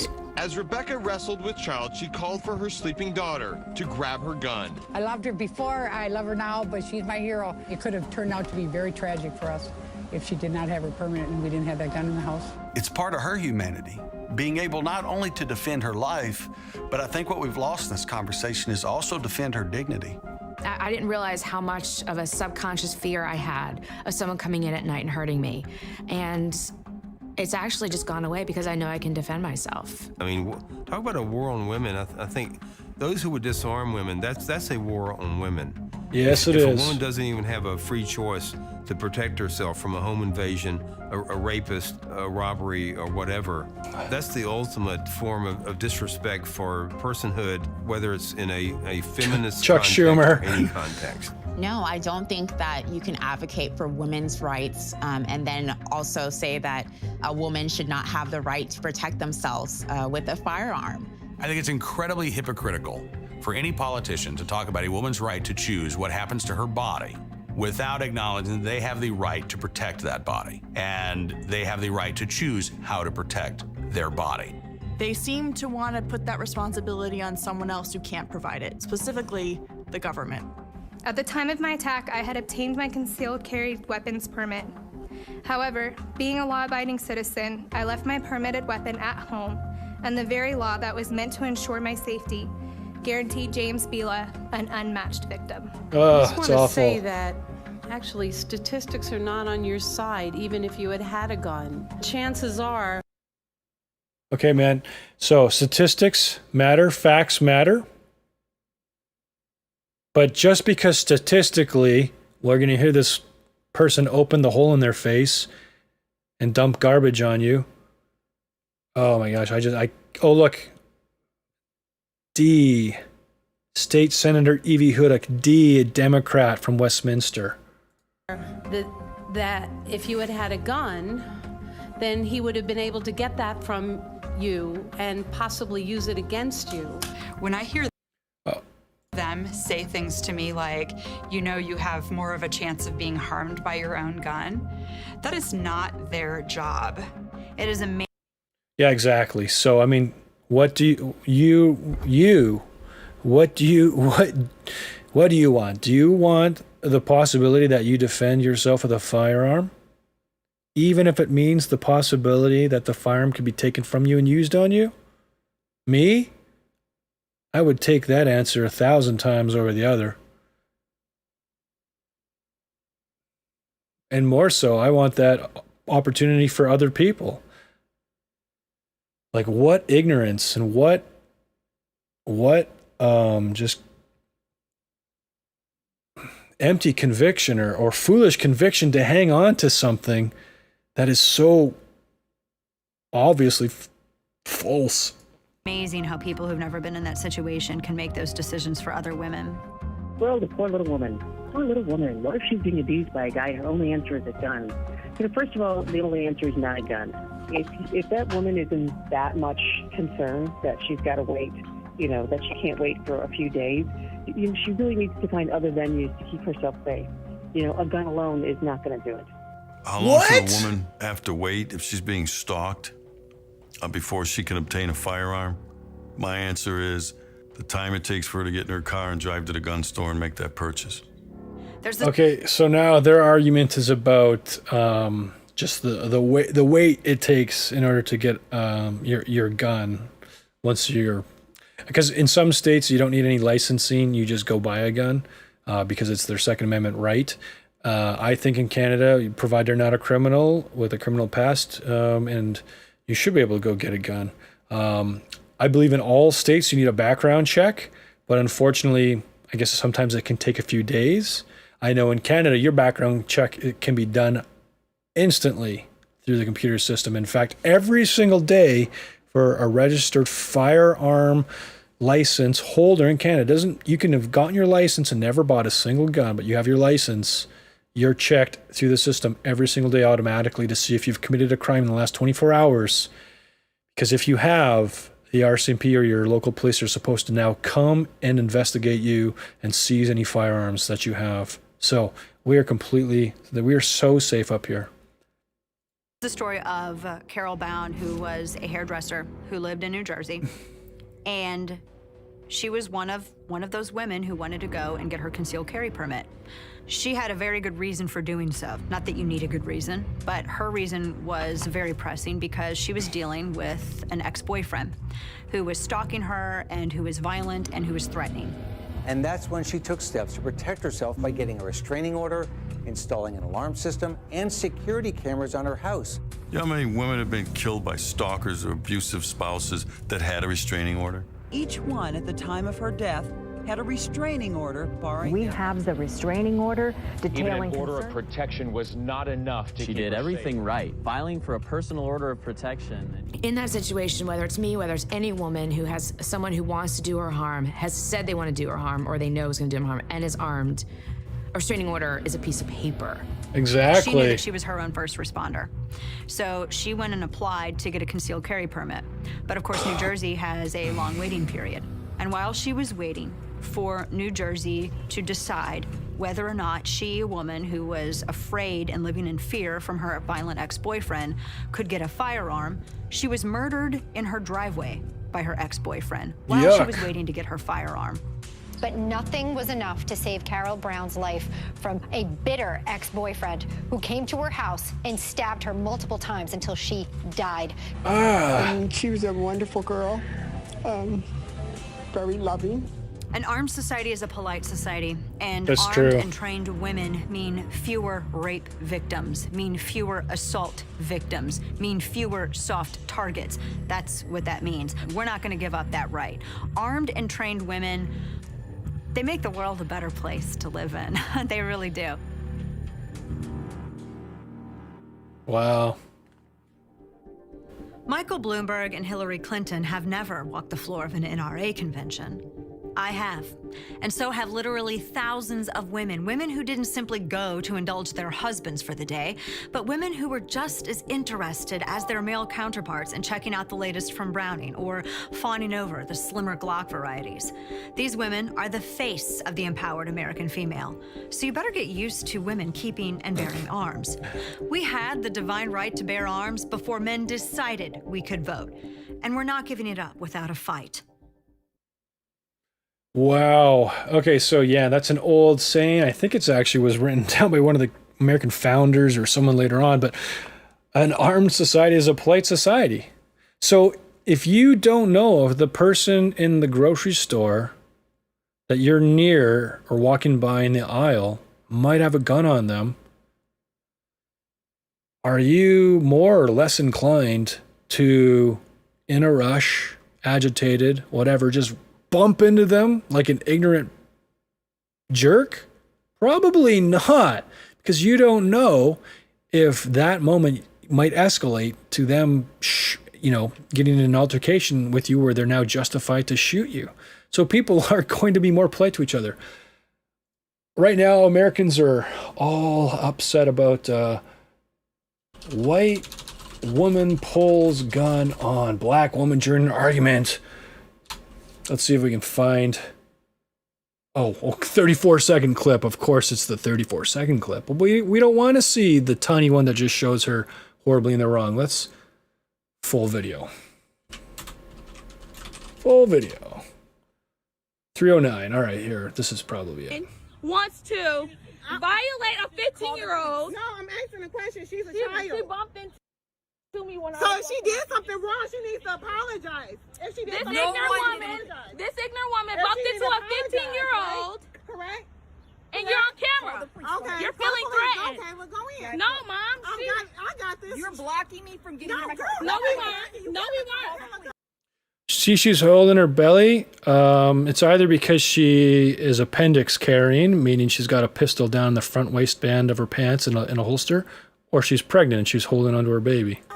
No, we weren't. I've heard reports she's pregnant, but anyways. You're ignorant. Go ahead, call them. No, we will, but you're not going to sit there and violate a 15-year-old. She's ignorant. Do it, bitch. Do it. Go ahead. Do it. I want you to do something. She's very ignorant. Dumbass bitch. Okay. Yeah, I said it. You say something, I'll beat your white ass too. I You- will. Do something. Please put your Do motherfucking something. hands up. Do something. Please. Who the fuck do you think you guys Who do you are? think Who you are? are? Your wife think you are. You calling her name? She did nothing to you. Yeah, I she didn't. apologize. I Go didn't. ahead, Kayla. God, dog, No, you both of y'all didn't. go there. You're very racist and ignorant. You're racist because you're calling No, her you name. bumped it. She bumped into me. Why would you bump into You her? cannot just walk Why would around you calling bump her? white Why people would you bump racist. her? This is not that Why type would of you world. bump her? White people Why are would racist. you bump her? No one's Why racist. would you bump her? I Why care did you about say you. sorry? I care Why about did you say you, sorry? and I'm sorry if you've Why had did an you incident say sorry? that has made If you someone bumped make into you her, feel why like did you that. say sorry? No one is racist. If you didn't do I'm anything, why sorry did if you do you that? had something like that happen. Ignorant. Ignorant. All right, now watch closely and listen. Very. Ma, watch. Get the fuck away from me! You don't get on her face. You better get on my fucking face right now. Get away. Get the fuck away. Get away. Get the fuck away. Are you gonna hit? You gonna shoot me? Get the fuck away. Oh! Get away. Oh. Call the cops right now. Call them. Oh. Call the cops. Get the fuck away. Call the cops. Get away. She got the gun on me. Call He them about to hit me now. with the car. Call them. I'm telling. Get the Call the cops. Get the license plate. Get Get the license plate now. Cause you were never about to hit me with the damn Don't car. you about fucking to hit know. me with the car? fucking Oh, know. both of y'all put guns on me. Yeah. Okay? Call Rachel back up to the police. Call Rachel back up here now. I got it. Don't you fucking jump behind my no, car. No, I ain't jumping on your car. What's Don't you happening? fucking You're jump. fucking- Mom, stop moving. Get the fuck back. Stop, Mom. Get the fuck back. Back the fuck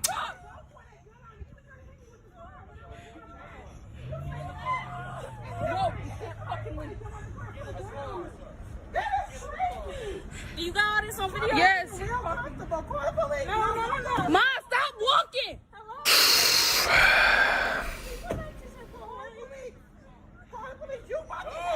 They pulled the gun out on her.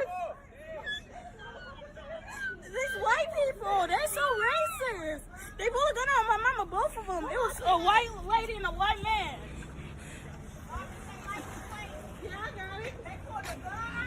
Yes.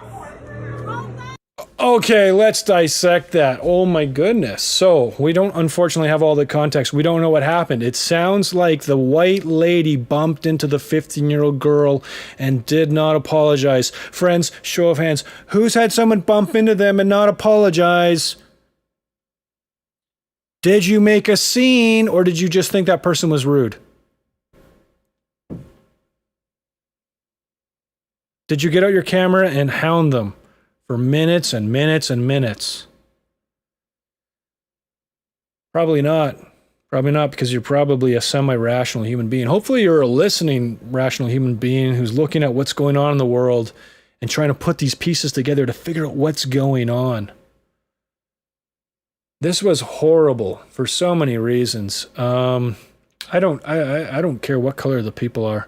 It could have been two white people filming a black lady and her husband and her black husband. I would think the people filming are pretty ignorant. Okay? Someone bumps into you. Oh well, don't worry. You can do whatever. Life's going to go on. What's most concerning for what we're talking about here is the mother. So, they were escalating the situation like crazy. They were also told, call the police. They never called the police. If this was such a serious situation, they should have called the police. They threatened the husband. The mother threatened the husband. She said she would kick his butt. Okay, she just made a verbal threat. He then gets into the vehicle. And don't get me wrong, this was not handled well by anybody. But we're looking at the legalities of the situation. They get in their vehicle. The lady tries to de-escalate a bit. She apologizes for whatever has happened in the past that's made them feel the way they're feeling. The camera moves so you don't see what's happening, but the mom, allegedly from stuff I've read, went behind the vehicle to videotape the license plate so that she could what? Call the cops, even though she wasn't willing to call the cops? I don't understand. But she went behind a vehicle that's backing up, and when it got close to her, rather than move out of the way like any normal human being, she struck the vehicle. And then you hear it after that. It sounds like she strikes it 2 or 3 more times. If you need to videotape the license plate of a vehicle, you can do that just as easily as when it's driving away slowly in a parking lot, making that initial turn before it speeds up to 10, 15, 25 kilometers an hour to get away. Okay? She was again escalating the situation. She could not stop herself. There's something wrong with her emotionally. Here's my theory. Honestly, I think they wanted 10 minutes of fame on YouTube. I think maybe they were hoping for a civil lawsuit. I think maybe they were trying to forward the narrative of, horrible racism. Is it racist that someone bumps into someone at a grocery store? Maybe it is. Maybe it's not. Maybe they're just rude. Maybe it has nothing to do with ethnicity. And then once they started going forward, she's hitting the car, screaming at them. The woman chooses to get out of the car. Probably not a good idea here. Does she have a legal right to? Yeah, I think so. Protecting your property. She pulls the gun. Okay, after she pulls it, she cocks the gun. She's pointing it at the woman. Why does the white lady in the black t-shirt keep backing up? We don't see it on camera because someone, I don't know if it's because they're thinking of what they're doing or it just so happens, but they're not showing what their mother's doing, but the mother is probably encroaching more and more into the white lady's personal space.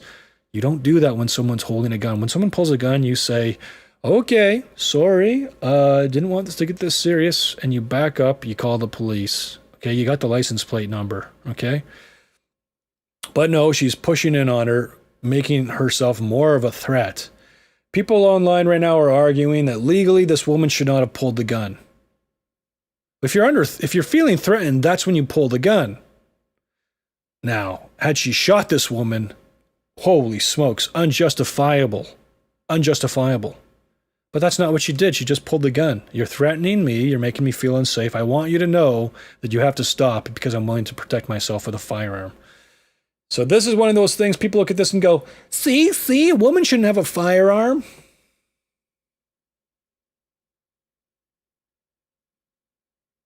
But we've already seen that people should be able to have a firearm. Women should be able to have a firearm.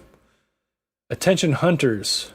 Jim Shockley. Okay, so real quick here.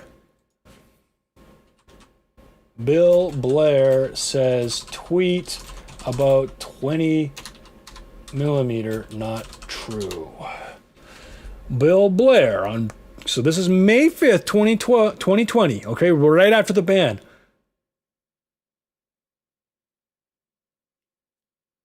So, a tweet had come out. I think this is it. Anyways, whatever. A tweet had come out by someone saying 20 millimeter bore diameter, guys, that means a lot of our shotguns are going to be banned. Earlier today, the CSSA SEALA issued a statement alleging that our government is banning 12 and 10 gauge shotguns. This is absolutely incorrect, and we will be reaching out to them to correct their misunderstanding. Both 10 and 12 gauge shotguns are under the 20 millimeter provision and thus not subject to the prohibition. Our government is taking action to protect Canadians by banning assault-style weapons, not those used for hunting. The truth matters. Friends, this is someone who has no issue lying. And something you got to understand, Bill Blair, police chief, was police chief Toronto during the G20 summit.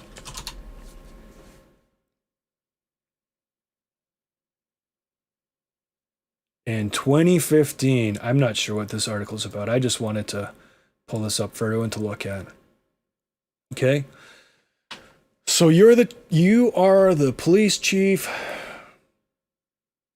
Former Toronto police chief still faces nomination meeting in Toronto Scarborough Southwest Riding. I don't know.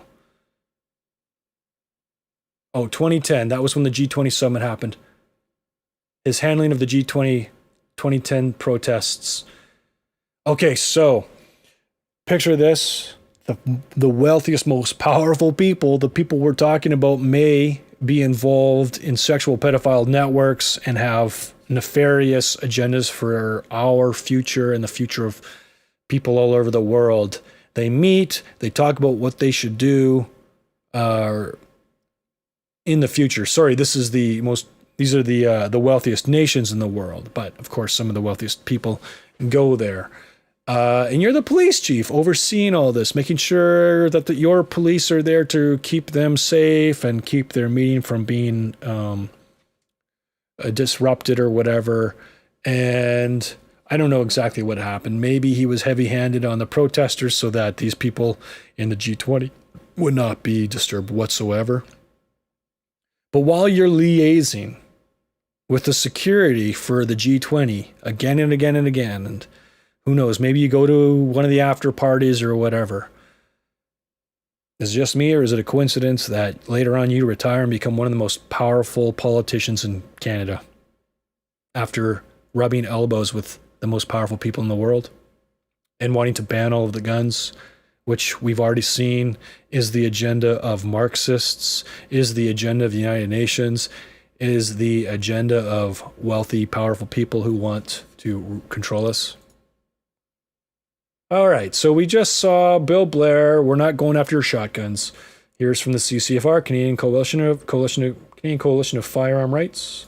And this is Jim Shockey. I guess he's some sport shooter guy. Whether you own firearms or not, whether you're a hunter or not, you should always be concerned if you're a citizen of a democratic Good night, country Tracy. Thanks so much. with egregious breaches of the public trust. Recently, our government banned the possession, made prohibited the ownership of certain classes of firearms. But they are all semi-automatic. They are all capable of rapid sustained fire, not automatic fire, but rapid sustained fire. They're all capable. Rapid sustained fire with a 5-round magazine, friends. That's pop, pop, pop, pop, pop. Okay? That's 5 bullets. That's horrible. No one wants anyone shooting people with 5 bullets. But then you're doing a magazine change. You know? Of course, we've already talked about criminals will just take the pin out so they can shoot and shoot and shoot. It's not rapid. It's not sustained by any means. We're talking about sports shooting rifles. We want to protect that ability. Oops. Of taking large capacity magazines, and they all use center fire ammunition, not 22 rimfire ammunition, but ammunition either 223 NATO rounds or higher capacity of rounds. That was Bill Blair, our Minister of Public Safety. His job is to look after the safety of Canadian citizens. And he feels he's doing that job by passing those laws that prohibit those classes of firearms. Well, I'm going to show you one of the firearms that he's prohibited. One that's, how did he say it? They're all semi-automatic. They're all capable of rapid, sustained fire. Here's one of the guns that he has made illegal. I can't even possess this gun anymore. You load it by taking a cartridge, putting it in the chamber, taking another one, putting it in this chamber, then you close it, take the safety off, hit one trigger, then hit another trigger, then you open it again, you pull out the empty cartridge, pull out the other empty cartridge, take 2 more, put one in, put another one in, close it up, hit the safety again.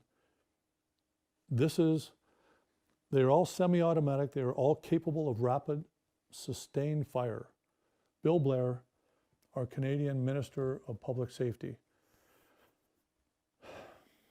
If you're in a position of public trust, if you are elected because we believe in you, and I believe in you, I may not have voted for you, but you are my leaders, and I trust you to govern this country, not to rule this country. If you're going to be in that position of public trust, you have to tell the truth. But they are all semi-automatic. They are all capable of rapid sustained fire, not automatic fire, but rapid sustained fire. They're all capable of taking large capacity magazines, and they all use center fire ammunition, not 22 rimfire ammunition, but ammunition either 223 NATO rounds or higher capacity of rounds. Did they tell the truth? No. You decide. So that's like not the only lie. There are so many guns being banned right now. Many of them are like combat rifles from World War I, World War II. 22 LR rifle banned, Canada. See image here.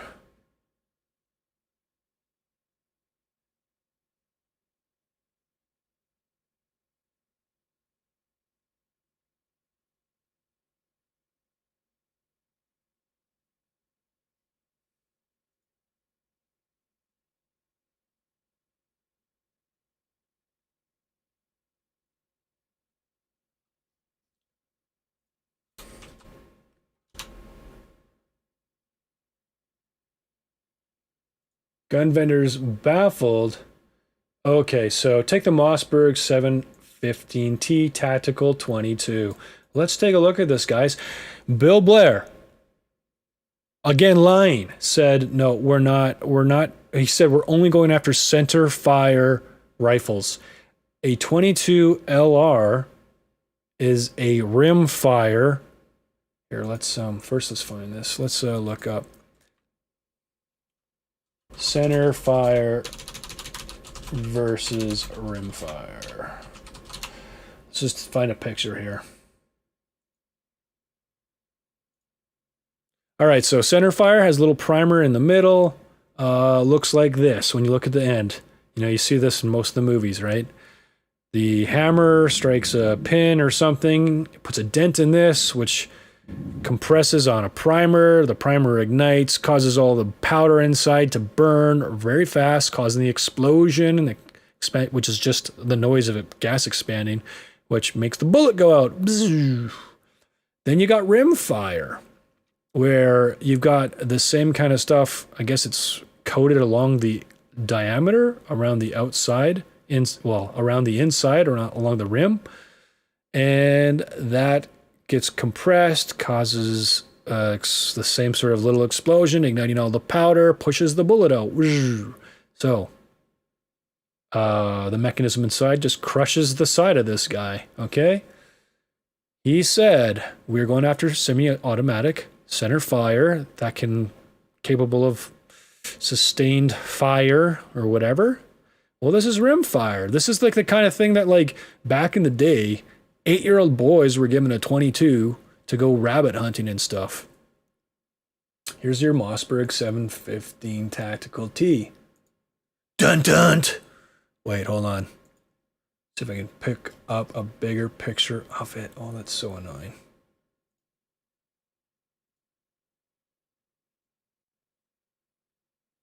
Holy crap.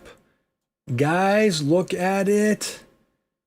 This is 1900 by 766. Why is it not that big when I open this up? Anyways, look at it, guys. It looks like an AR-15. It's so scary. But here's the magazine. See this mechanism here? That's actually because the bullets are only like this big. And they're banning this thing, even though it's .22 LR, just because it looks like an AR-15. It's like probably a $350 crappy tin can, pop can shooting gun you take out in the bush. So the gun vendors are saying, from a distance, it looks exactly like the kind of modern rifle the liberals intended to ban or to bar, but the exterior is a plastic shell. Inside are the guts of a run-of-the-mill .22 rifle, a light caliber that's largely unrestricted in Canada. So they're just going after everything and anything. And the reality is this, honestly, a .22 LR like that Mossberg, sure, if you wanted to do damage, if you wanted to protect your freedoms from a tyrannical government, good Lord, that's not the weapon you'd want to bring, because it'd probably have an effective range of 60 meters, which is half a football field. But versus this bad boy here, which is a wonderful gun, probably good to 300 to 400 meters, which is almost 3 or 4 football fields, shooting a bigger bullet. But yeah, I mean, it's about disarmament. It's about disarmament. Oh, here's a fun one. So this is down from the States again. This is a guy named Steven Crowder. If you're on the left, you probably hate him. Finger off the trigger. So he... Yep, finger off the trigger. Finger off the trigger. We not only revisited the ever-relevant topic of gun control, but we decided to mix things up a little bit by taking the very students we discussed the matter with to the gun range to learn the basics of firearm safety, shooting, and the process of actually purchasing a gun. One thing we've learned with the Change My Mind conversations, most people simply don't have all the information. How would you define assault rifle? I don't know exactly how to define it. Like an automated weapon that is capable of... Automated, friends, means it works without the use or without the aid of a human agent, okay? So you have automated coffee machines, automated laundry machines, automated car manufacturing, where robots do all the drilling and screwing and putting things together, okay? She's so unfamiliar with the topic, she isn't even using the word automatic, okay? Automatic, meaning able to continue working automatically. Of mass shootings, like, I don't think a pistol is capable of what, like, an assault rifle 15 can do. There should definitely be more, like, She called it an assault rifle 15. We've already talked about this. AR stands for Armalite. The AR does not mean assault rifle. Just like on my motorcycle, which is a K13R, the R at the back does not mean racer. I had friends telling me, yeah, man, your bike, it's a racer engine. I'm like, no, man, it's for roadster. It's for roadster, But I just want to say real quick, friends, they came for the AR-15s and all the awesome semi-automatic black rifles first, okay? Why? Why didn't they go for the handguns first? Because they said that's what was used in most, predominantly, of the street crime in Canada. If you go to people who are law-abiding citizens and you prohibit them from possessing or purchasing semi-automatic black rifles, long rifles, first, at some point in the future, they won't have those. And then you can restrict them from having handguns and come and seize those, perhaps, if necessary. You reverse the order, and now you have people who still have a much more efficient and effective platform for resisting tyrants. Okay? So which makes more sense? Leave the people, like, you lie to people and say, we're not trying to disarm you, guys, this is about safety. And people go, oh, okay, and begrudgingly give over their AR-15s and semi-automatic long rifles. And then 5 years later, you realize, wait a second, they are disarming us. Now they're talking about every other gun. You've just lost the most effective platform for saying, don't tread on me. Okay? So, I won't say they're brilliant, because I don't think they're that smart. But, you know, it makes sense to me. Yeah, it makes sense to me.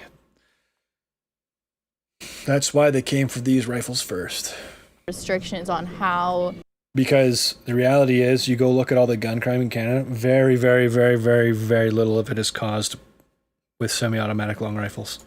Like, you can get one. Like, there are people out there, as you've seen, like, that aren't fine, that can do the same thing that I can do, you know? So, like, Have you ever purchased a firearm? No. Okay. So I mean, things you're probably not aware of the process. Do you think you can just walk in and buy a gun? No, you need, like, a gun license, right? And you No. need to know. You don't need a gun license. You don't need a gun license, but you do need a driver's license, a Yeah. valid ID, and you need to fill those. out paperwork, and there is a background check. I knew there was, like, some restrictions, but Okay. I didn't know. I knew there was some, but I still believe there should be, like, more. I just don't know what. Okay. Like... What if I were to tell you that 500,000 to over 3 million innocent lives are saved each year by one simple fact? What is that? Defensive use of a firearm. That's how many people have it. According to the CDC, a minimum of CDC, Center for Disease Control, they don't always talk about viruses and bacteria, friends. They also just look at statistics of what is killing people. And so in the States, 300 to 500,000 people a year are protected by the use of a firearm. Those stats, they aren't even accurate, they think, because a lot of people, they protect themselves just by pulling a gun out and the guy runs away. And so they go, oh, I'm not calling the police on myself for that. That's a nothing burger. I don't want to waste the cops' time. And I also don't want the cops making a big deal out of it because I live in a place where cops would make a big deal out of that. Or even sometimes they shoot at the guy and they just go, oh, well, whatever. I'm not going to tell him myself. So it doesn't even get reported. So there's probably at least 50,000 more people that are protected from the use of a firearm. 500,000, potentially over 3 million. And by the way, that's really hard to, that doesn't take into account many times a firearm saves a life just by brandishing it. And the shot is never fired. I've watched this before. That is true. That is true. I always encourage women, if you can, to at least go learn how to shoot and protect yourself responsibly, and then consider purchasing a firearm. Do either of you own a firearm? No, but we have a friend whose dad has a law, and she has one too. And Have you ever shot firearms? I've never, but she has Neither a one of couple you? times. No.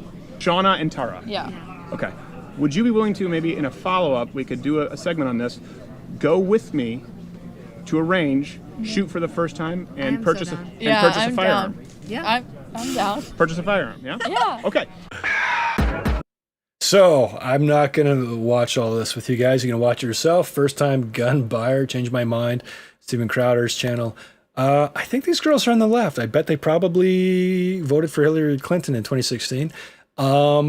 They go, they have no idea anything about guns. They actually find out it's not just, you can't just get a gun. They do background checks on the girl that, kind of like goes through the process of buying a gun, even though she has no intent at that time. But just to show her, like, what's going on. They learn how to shoot. They shoot. They're a little freaked out by the shotgun because it's so powerful. Like, again, Joe Biden, Who do you think you are, you piece of lying garbage, you know, trying to convince people they don't need an AR-15 to protect themselves when it's such a much better platform, especially for small-framed people. And yeah, they have a great time. And they're like, you know what? Thanks. Like, you've really opened our eyes. So, friends, we as gun owners have to be having conversations with our friends. And we got to get the truth out to them. We got to invite them to go shooting and show them what it's all about. And yeah, hopefully people will see the good in this. Oh, here's a fun one from France, I think, or no, Italy.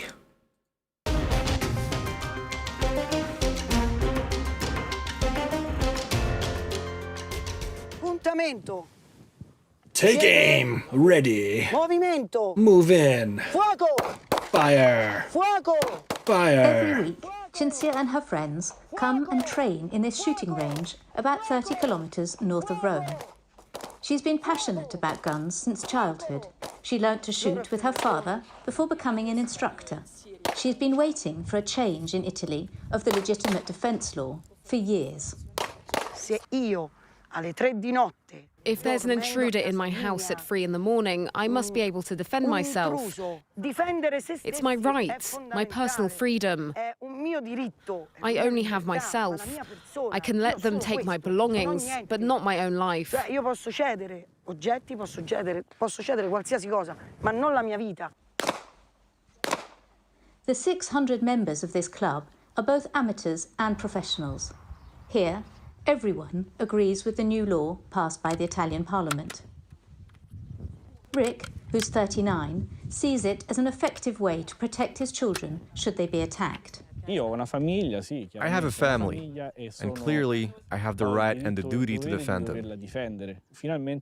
Thanks to the new law, I can finally defend my own family, my home or my business without risking the problems that we would have faced before. So I'm showing this because I have a feeling that prior to this new law, their laws were similar, and just as, oh gosh, what's the word? Unreasonable as our laws here in terms of self-defense. Before, using a gun against an intruder had to be justified by an imminent threat. As of now, Oh gosh, their laws were still better than ours. in the case of breaking and entering, the victim can shoot the intruder, whether the person is carrying a weapon or not. Buongiorno. Buongiorno. Good, because here's the reality, friends. Actually, let's just look. I said this to someone the other day, and they just didn't understand. YouTube, knockout game. Sickening game playing out on this disturbing to knock them out. Criminals taking aim at innocent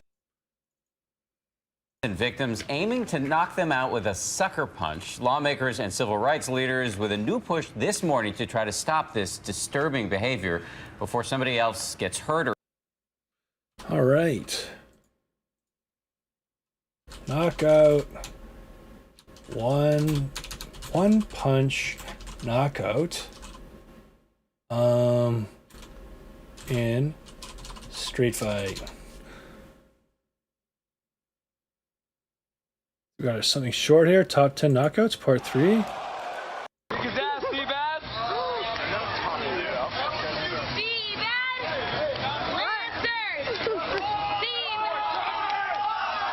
All right, so there you go. That's enough evidence. Okay? You should not have to wait for someone to pull out a gun or pull out a knife or whatever, because they can punch you in the face and knock you unconscious with one movement of their arm and their fist.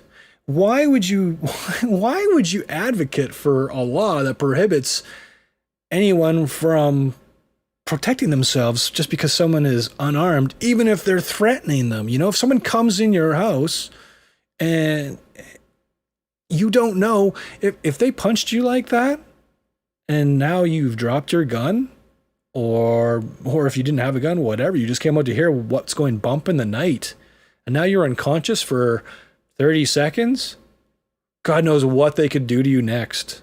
Stab you through the eye socket into your brain, stir it up a little bit. You know, I mean, gosh, we saw that one video in Canada where the guy got stabbed in the head with a screwdriver. So, perfectly justifiable for these people in Italy to be able to shoot at a person who's in their home and is some sort of a threat, you know? Paolo Mattiucci has been managing petrol stations for over 20 years. He's always carried a gun. And with reason. This type of business is frequently targeted by robbers. So he's got what's called an outside the hip holster, but he's got concealed carry, so you can't see that he's got a gun. And a lot of people out there, when they start talking about this stuff, I'll never understand it. They say, no, concealed carry should be illegal, but open carry, which means everyone can see you have a gun. That should be the standard. But if you're open carry and you're waiting in line at a gas station and someone comes in to rob it and they're casing the joint, that's the term for walking around looking to see what's going on before they actually pull out their gun and say, give me all your money. They see you're the doofus standing there in line with your gun. You're the guy they shoot in the back of the head and then say, okay, give me all your money to the cash register. Or they look and no one's got a gun and they say, well, this is easy. You all give me your money, right? Whereas if it's concealed carry, they look and they go, shoot, who's got a gun here? You know?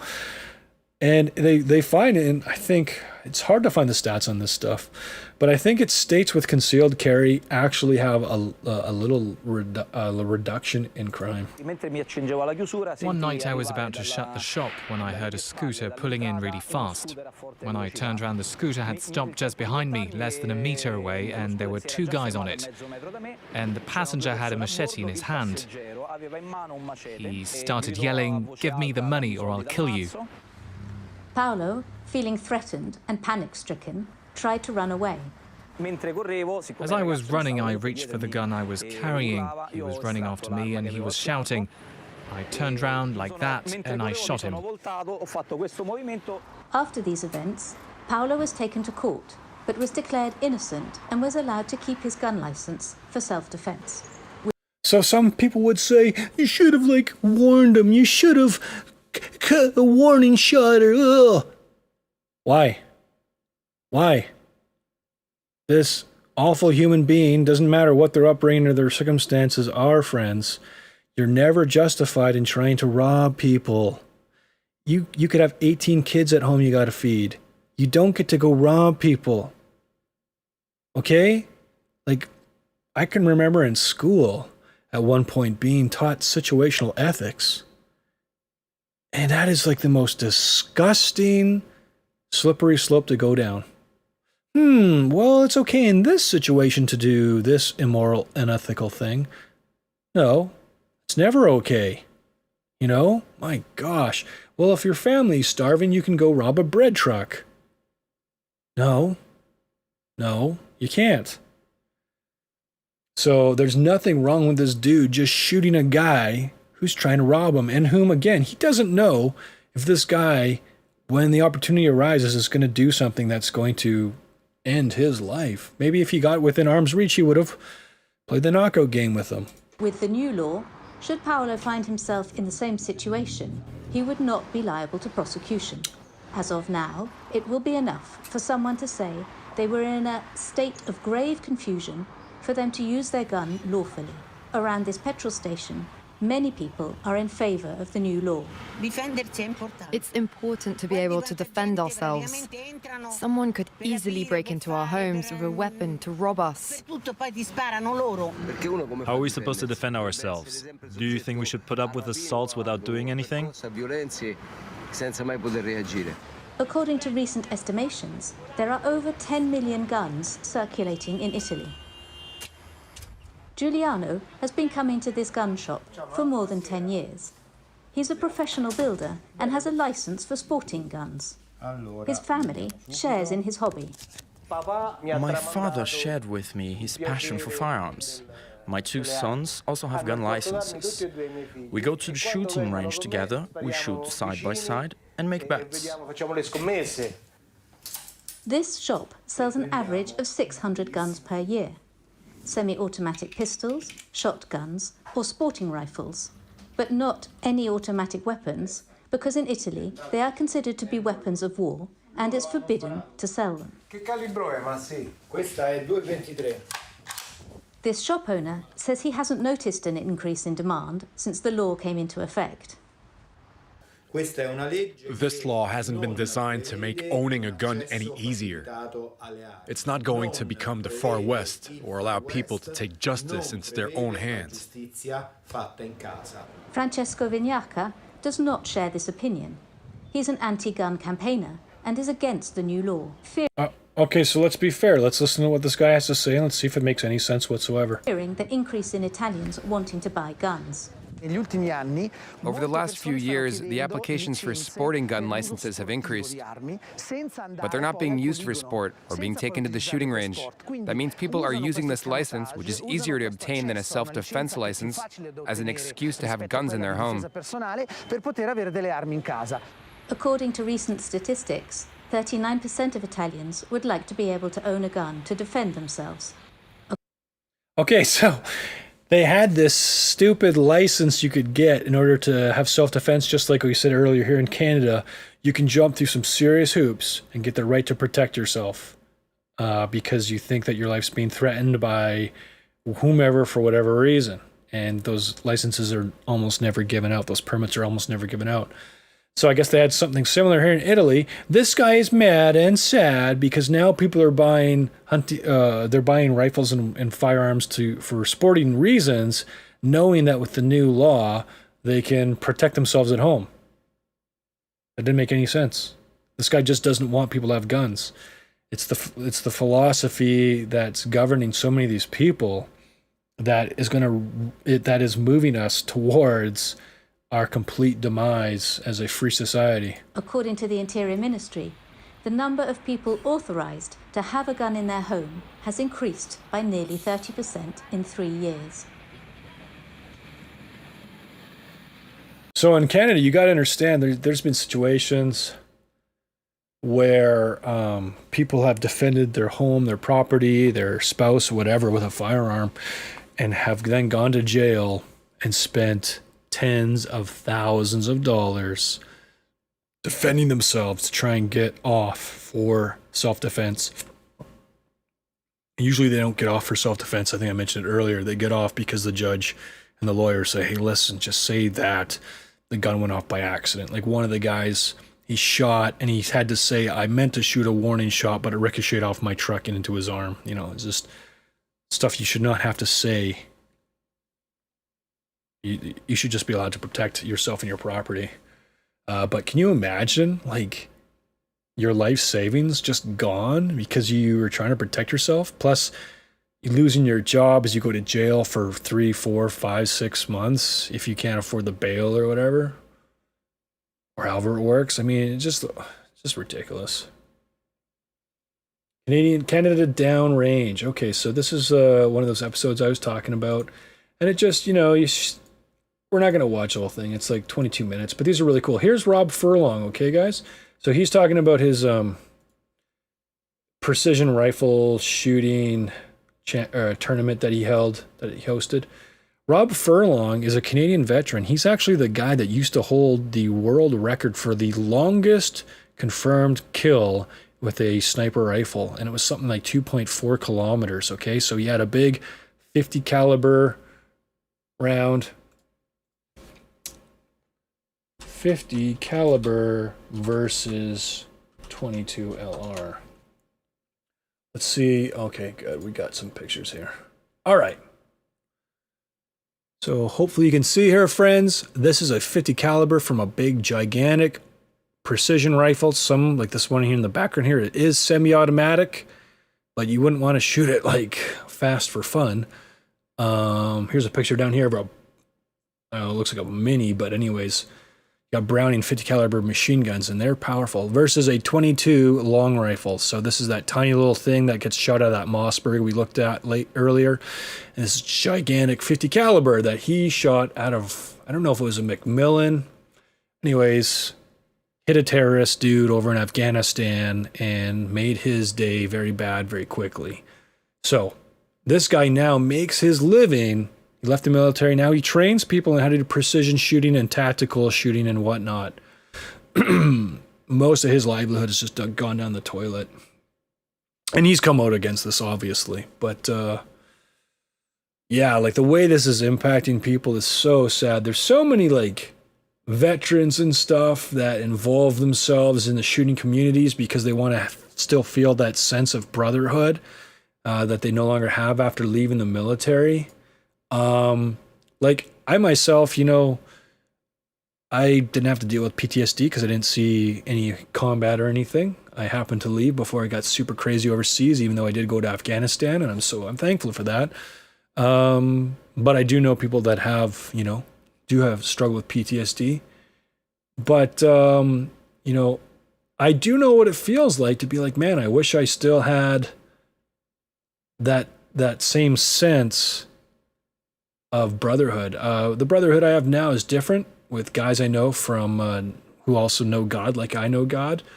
But, you know, we're not running through the woods in a training area, you know, like shooting and jumping and doing all that fun stuff you do in the military, which is just, you know, a good time. But you get a sense of that when you join one of these, like these are all precision. I don't know how this guy's got a, oh, I think he's trying out something from a company, some firearms company.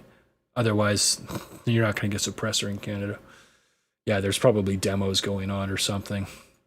And so people in Canada rarely, like different manufacturers or whatever, they'll be able to attain a license. Police obviously can have licenses through their departments for suppressors, military,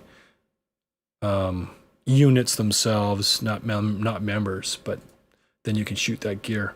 Anyways, this is a precision competition they had. There's like this 13-year-old boy from US came up and kicked butt. Well, I think he beat everybody or he got second. I don't know. Anyways, it's like it's, you know, great community, normal dudes, patriotic dudes, love their nation, many of whom would be willing to stand up to a tyrannical government. And the reason I'm doing this series, maybe I should have said this at the opening, friends. We are headed in the direction. We saw that clearly from the last video about the agenda for complete control over people. I said earlier, the end goal is a completely socialist, oppressive system where people have a semblance of freedom, but they actually have zero freedom and zero rights completely. And they can only shop at a few, you know, a certain select group of places, all owned by very powerful people. And so it's kind of like a weird crony capitalist, socialist, one world government. And yeah, we're headed in that direction. So if we don't stand up for our rights peaceably in the next few years and educate our friends and get this thing reversed, well, then a minority who have their wits about them in 20 to 30 years are going to be fighting a very real revolution. Nobody wants that. That's awful. Nobody wants that, but it's real, you know. Your kids, your grandkids, oh my gosh, go read George Orwell's 1984, read Huxley's Brave New World. Like, these things were prescriptions of what was coming. And then we got this one here, Gun Ban Canada 2020 Part 1. I wanted Part 2. Here's Part 2. So, I mean, this is like just a great video that you should watch on your own time. It's getting late, but definitely you gotta watch it and check out the CC. Like, here's an open shoot day where they just demonstrate guns and they let people from the community come out, and here's some ladies. You can sport shoot with them. You can recreationally shoot, and it's a hobby. And yeah, I mean, my gosh.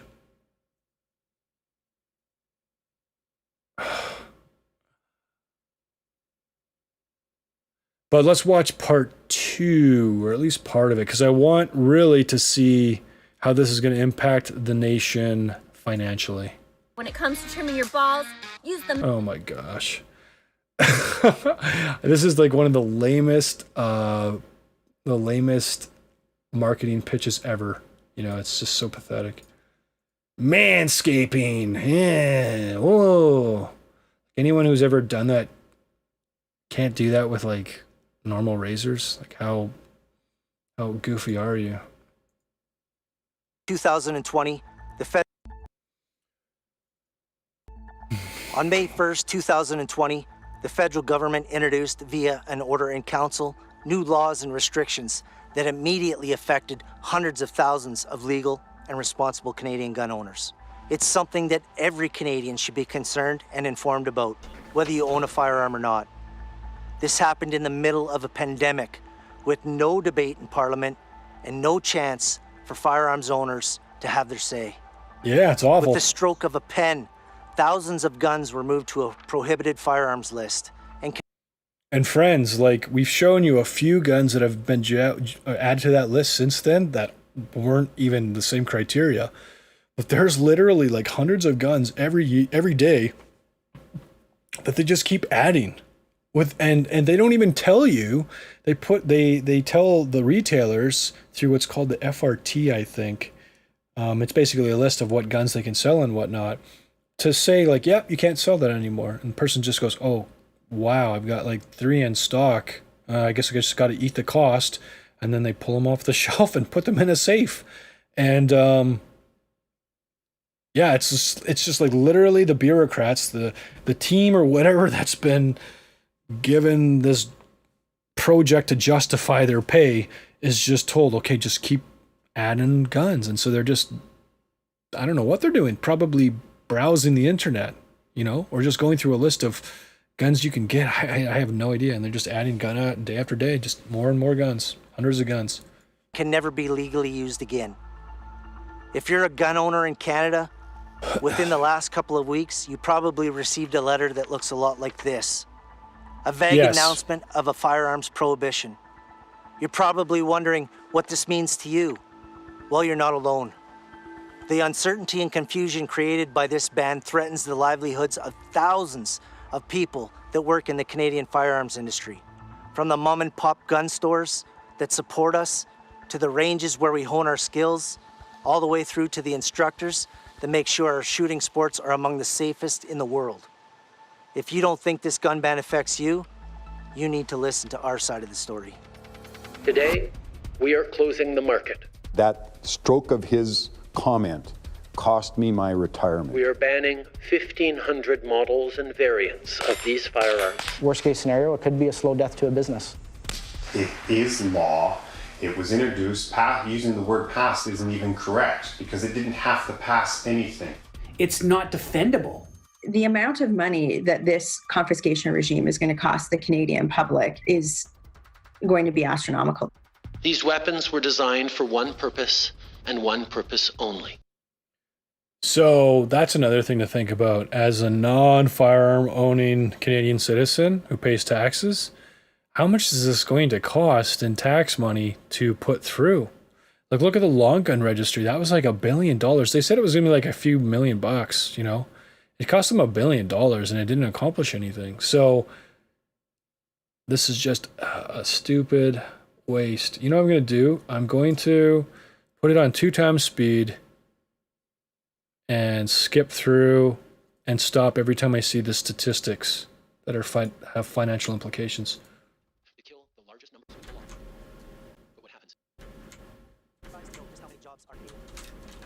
All right, registered firearm owners broken down by province or territory. Ontario, 612,000. You know, you can see this. Here's Alberta, 314,000. These are people that are registered firearm owners, or at least have their PAL, you know? These are the numbers of people affected. It's like, works out to 2.2 million, I think. How many jobs our Canadian firearms industry creates. Those jobs support us as sport shooters, recreational shooters, as well as hunters. So you got like mom and pop gunsmith things being run out of their garage all the way up to like actual industry standard stuff. I'm tempted to show this all, but I really got to end. It's late, and I got 8 viewers, so that's cool.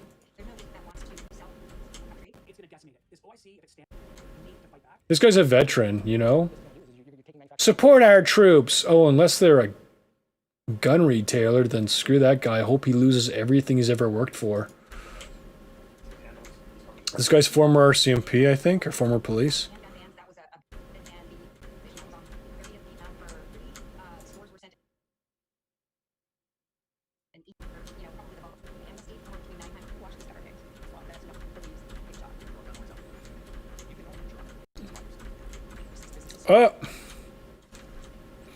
As of December 31st, 2018, there are 2,183,827 licensed firearm owners in Canada. Okay, so I mean, it's a lot of people not being able to buy certain types of guns anymore, which means money going into the economy.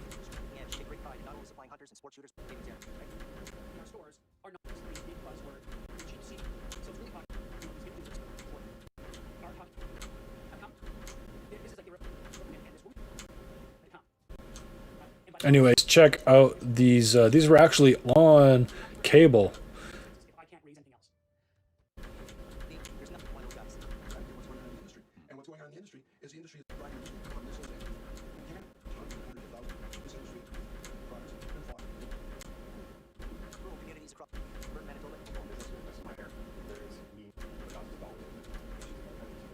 This Wolverine Supplies is over in Manitoba.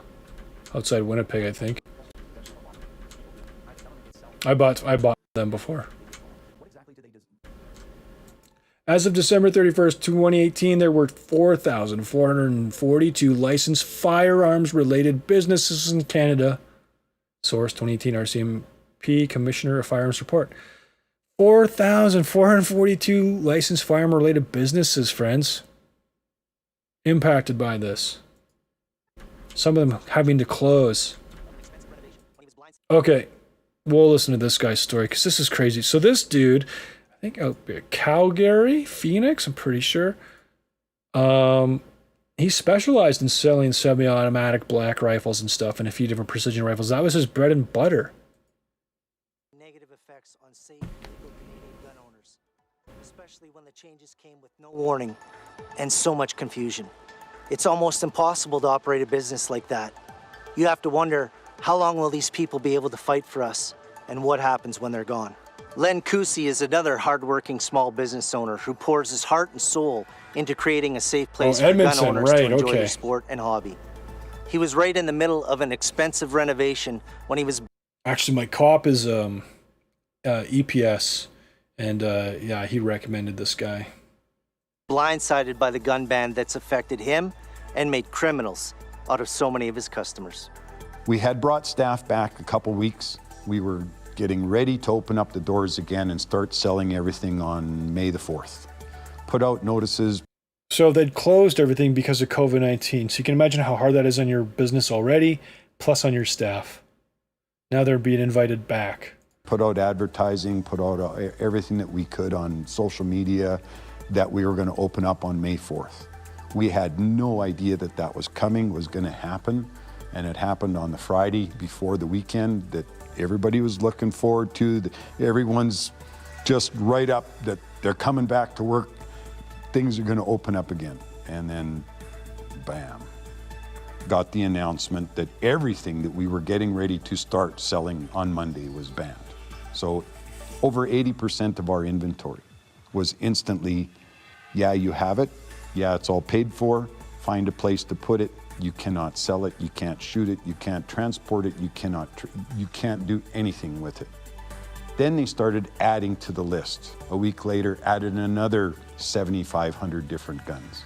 And then the comments are, as other firearms become popular, we will ban those as well. So we just stopped. This ECAN currently contains everything that we can no longer sell. So when they said that it's not going to affect us too much, just in there alone is about $750,000 worth of banned firearms that we've already paid for. It affects all of the staff, all of the families of all of the staff, our landlord, We just signed another 5-year lease, so we're committed. So if we shut down, I will lose everything because of a 5-year lease for a business that I anticipated staying in operation, which may not. The impact stretches way beyond me. So yeah, I'm an owner of the business. I have a lot invested. My retirement, if this goes through, is finished. I will work till the day I die. If this goes in the direction that he wants it to go. As far as all the staff go, between 24 and 26 staff, plus their families are going to be affected, plus all of the part-time staff. Band.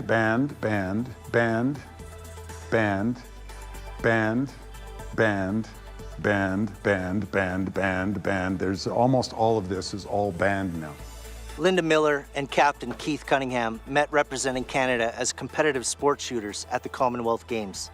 This married couple owns and operates Milken Training Center in Minden, Ontario.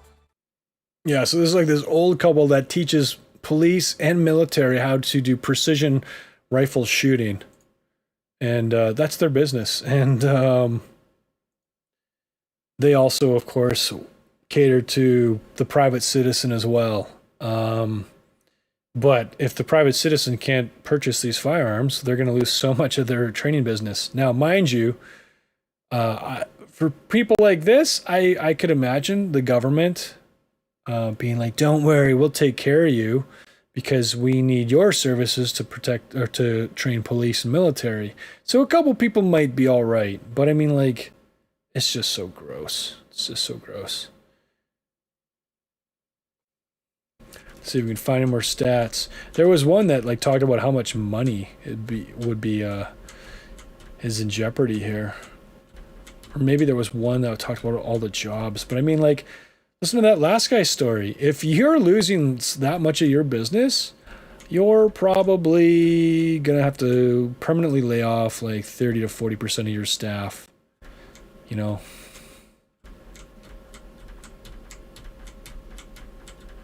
There we go. What's this say? Gun ban Canada. Whoa. Why did that happen? Why did it go all the way back to the beginning? There we go. In 2018, shooting sports contributed $1.8 billion in GDP to the Canadian economy. Let's just look at something. I just want to look at something real quick here. Canada's GDP. 1.713 trillion. Okay, so this is like almost 1% of our GDP. Gone.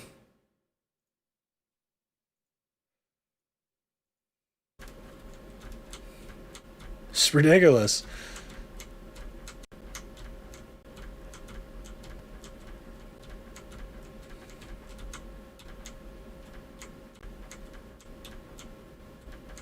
There's the e-petition I said you need to go and sign. Share with your friends. Here's Rod Giltaca. It is estimated there are 1.3 million hunters and 1.4 million sport shooters in Canada. So, I mean, you know, those are a lot of people that should be getting the information out there.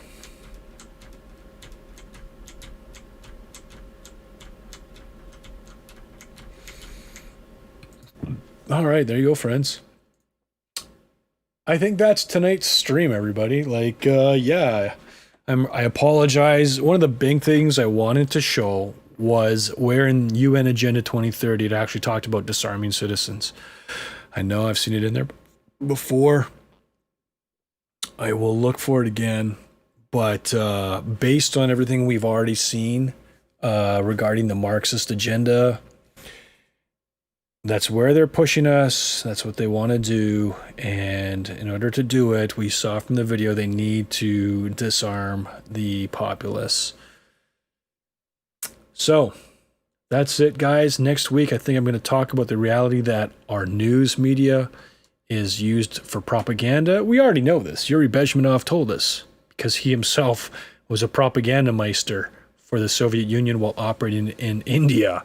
And then, of course, while being a tour guide for foreigners visiting Russia. So we're going to talk about that. We're being lied to. they're pushing narratives in our face in order to make us destroy ourselves and implode, because a house divided against itself cannot stand, and that's what they want. We saw a little bit of that in the video earlier tonight, and that's just a little teaser.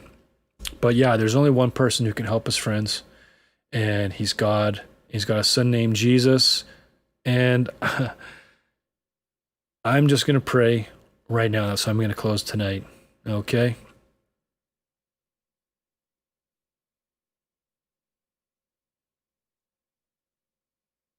Oh, what the heck? How long have I had this like this? I'm sorry, everybody. I pressed a button, and somehow we're not on screen capture anymore.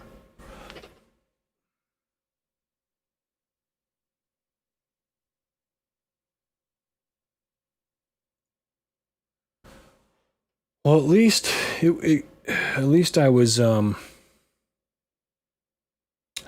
reading out all the stats from this last show.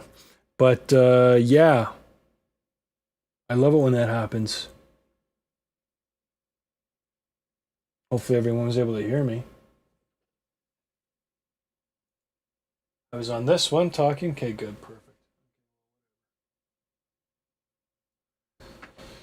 Heavenly Father, Lord God, thank you so much for your goodness. Thank you that you're in control, and you've already warned us and promised that the end times would be awful, and we would indeed move towards a one-world government. And thank you for the warning. Thank you for the signs. So now we know what we got to do, and that's just to resist that agenda, but at the same time help people know who you are. So Lord God, everyone who watches this, I pray that they would know you. I pray that you would reveal yourself to them. I pray that you would help them understand that you are holy, holy, holy, perfect, and that we aren't perfect, and that although you love us, our imperfection separates us from you. And if we do not know you, if we don't have perfection when we leave this temporal existence, we will be cast away from you forever and ever, and that's not good. So thankfully you're loving and you're good, and you sent your son Jesus, who's the Son of God and God in the flesh, and he took our unrighteousness upon himself. He took the penalty we deserve, paid our penalty, and he rose from the dead, conquering sin and death, and he can gift us by faith his righteousness so that we have the righteousness necessary to be with you forever. And that is a free gift by grace through faith, not of works, not something we've earned, but through simply surrendering to you and trusting in what you've done so that you can then work through us. So Lord, I just pray that people would hear that good news, that gospel, and the reality that you are coming back soon, and every day we go is one day sooner, and that you even said in the end times there would be scoffers who said, where is his coming that has been promised? And the fact that people say that is just all the more evidence that that your word is true, and we're in those times. So we just pray, Lord, that people would understand and see. God, help us to fight the corruption. Help us to not be distracted away from what matters, but to still resist this agenda while we share the truth. And we thank you so much, God, that you've given us the ability to protect ourselves and our loved ones and those who are not able to stand up against the oppressor. And never once did you say to any of the soldiers that came to follow you or follow your apostles, never did you or your apostles say that they had to leave the military and put down the sword. The only reason you told Peter to put down his sword was because it was not time to fight. It was time for you to go to the cross and take our penalty to fulfill the prophecies. So thank you for that ability. Help us to have wisdom in it. In Jesus' name, amen. God bless you, everybody. Check out my website, hehasanswers.com. There's an invitation there so that you can actually ask God questions and he'll answer them. And he loves you more than you could ever know. And you need to know him. And it is a good thing. I didn't know him until about 9 years ago, and it's been wonderful, and I'm so thankful for it. And I also have the workings of a free ebook there where you can actually look at the evidence for God's existence. It's called He Is the Truth That God Exists, and the Thorough Investigation of Undeniable Proofs. And I tell you, the evidence is overwhelming, far more than enough to prove beyond a reasonable doubt that God's real. He's the God of the Bible. He loves you, and you got to know him, and you can. Peace, everybody. Have a good night.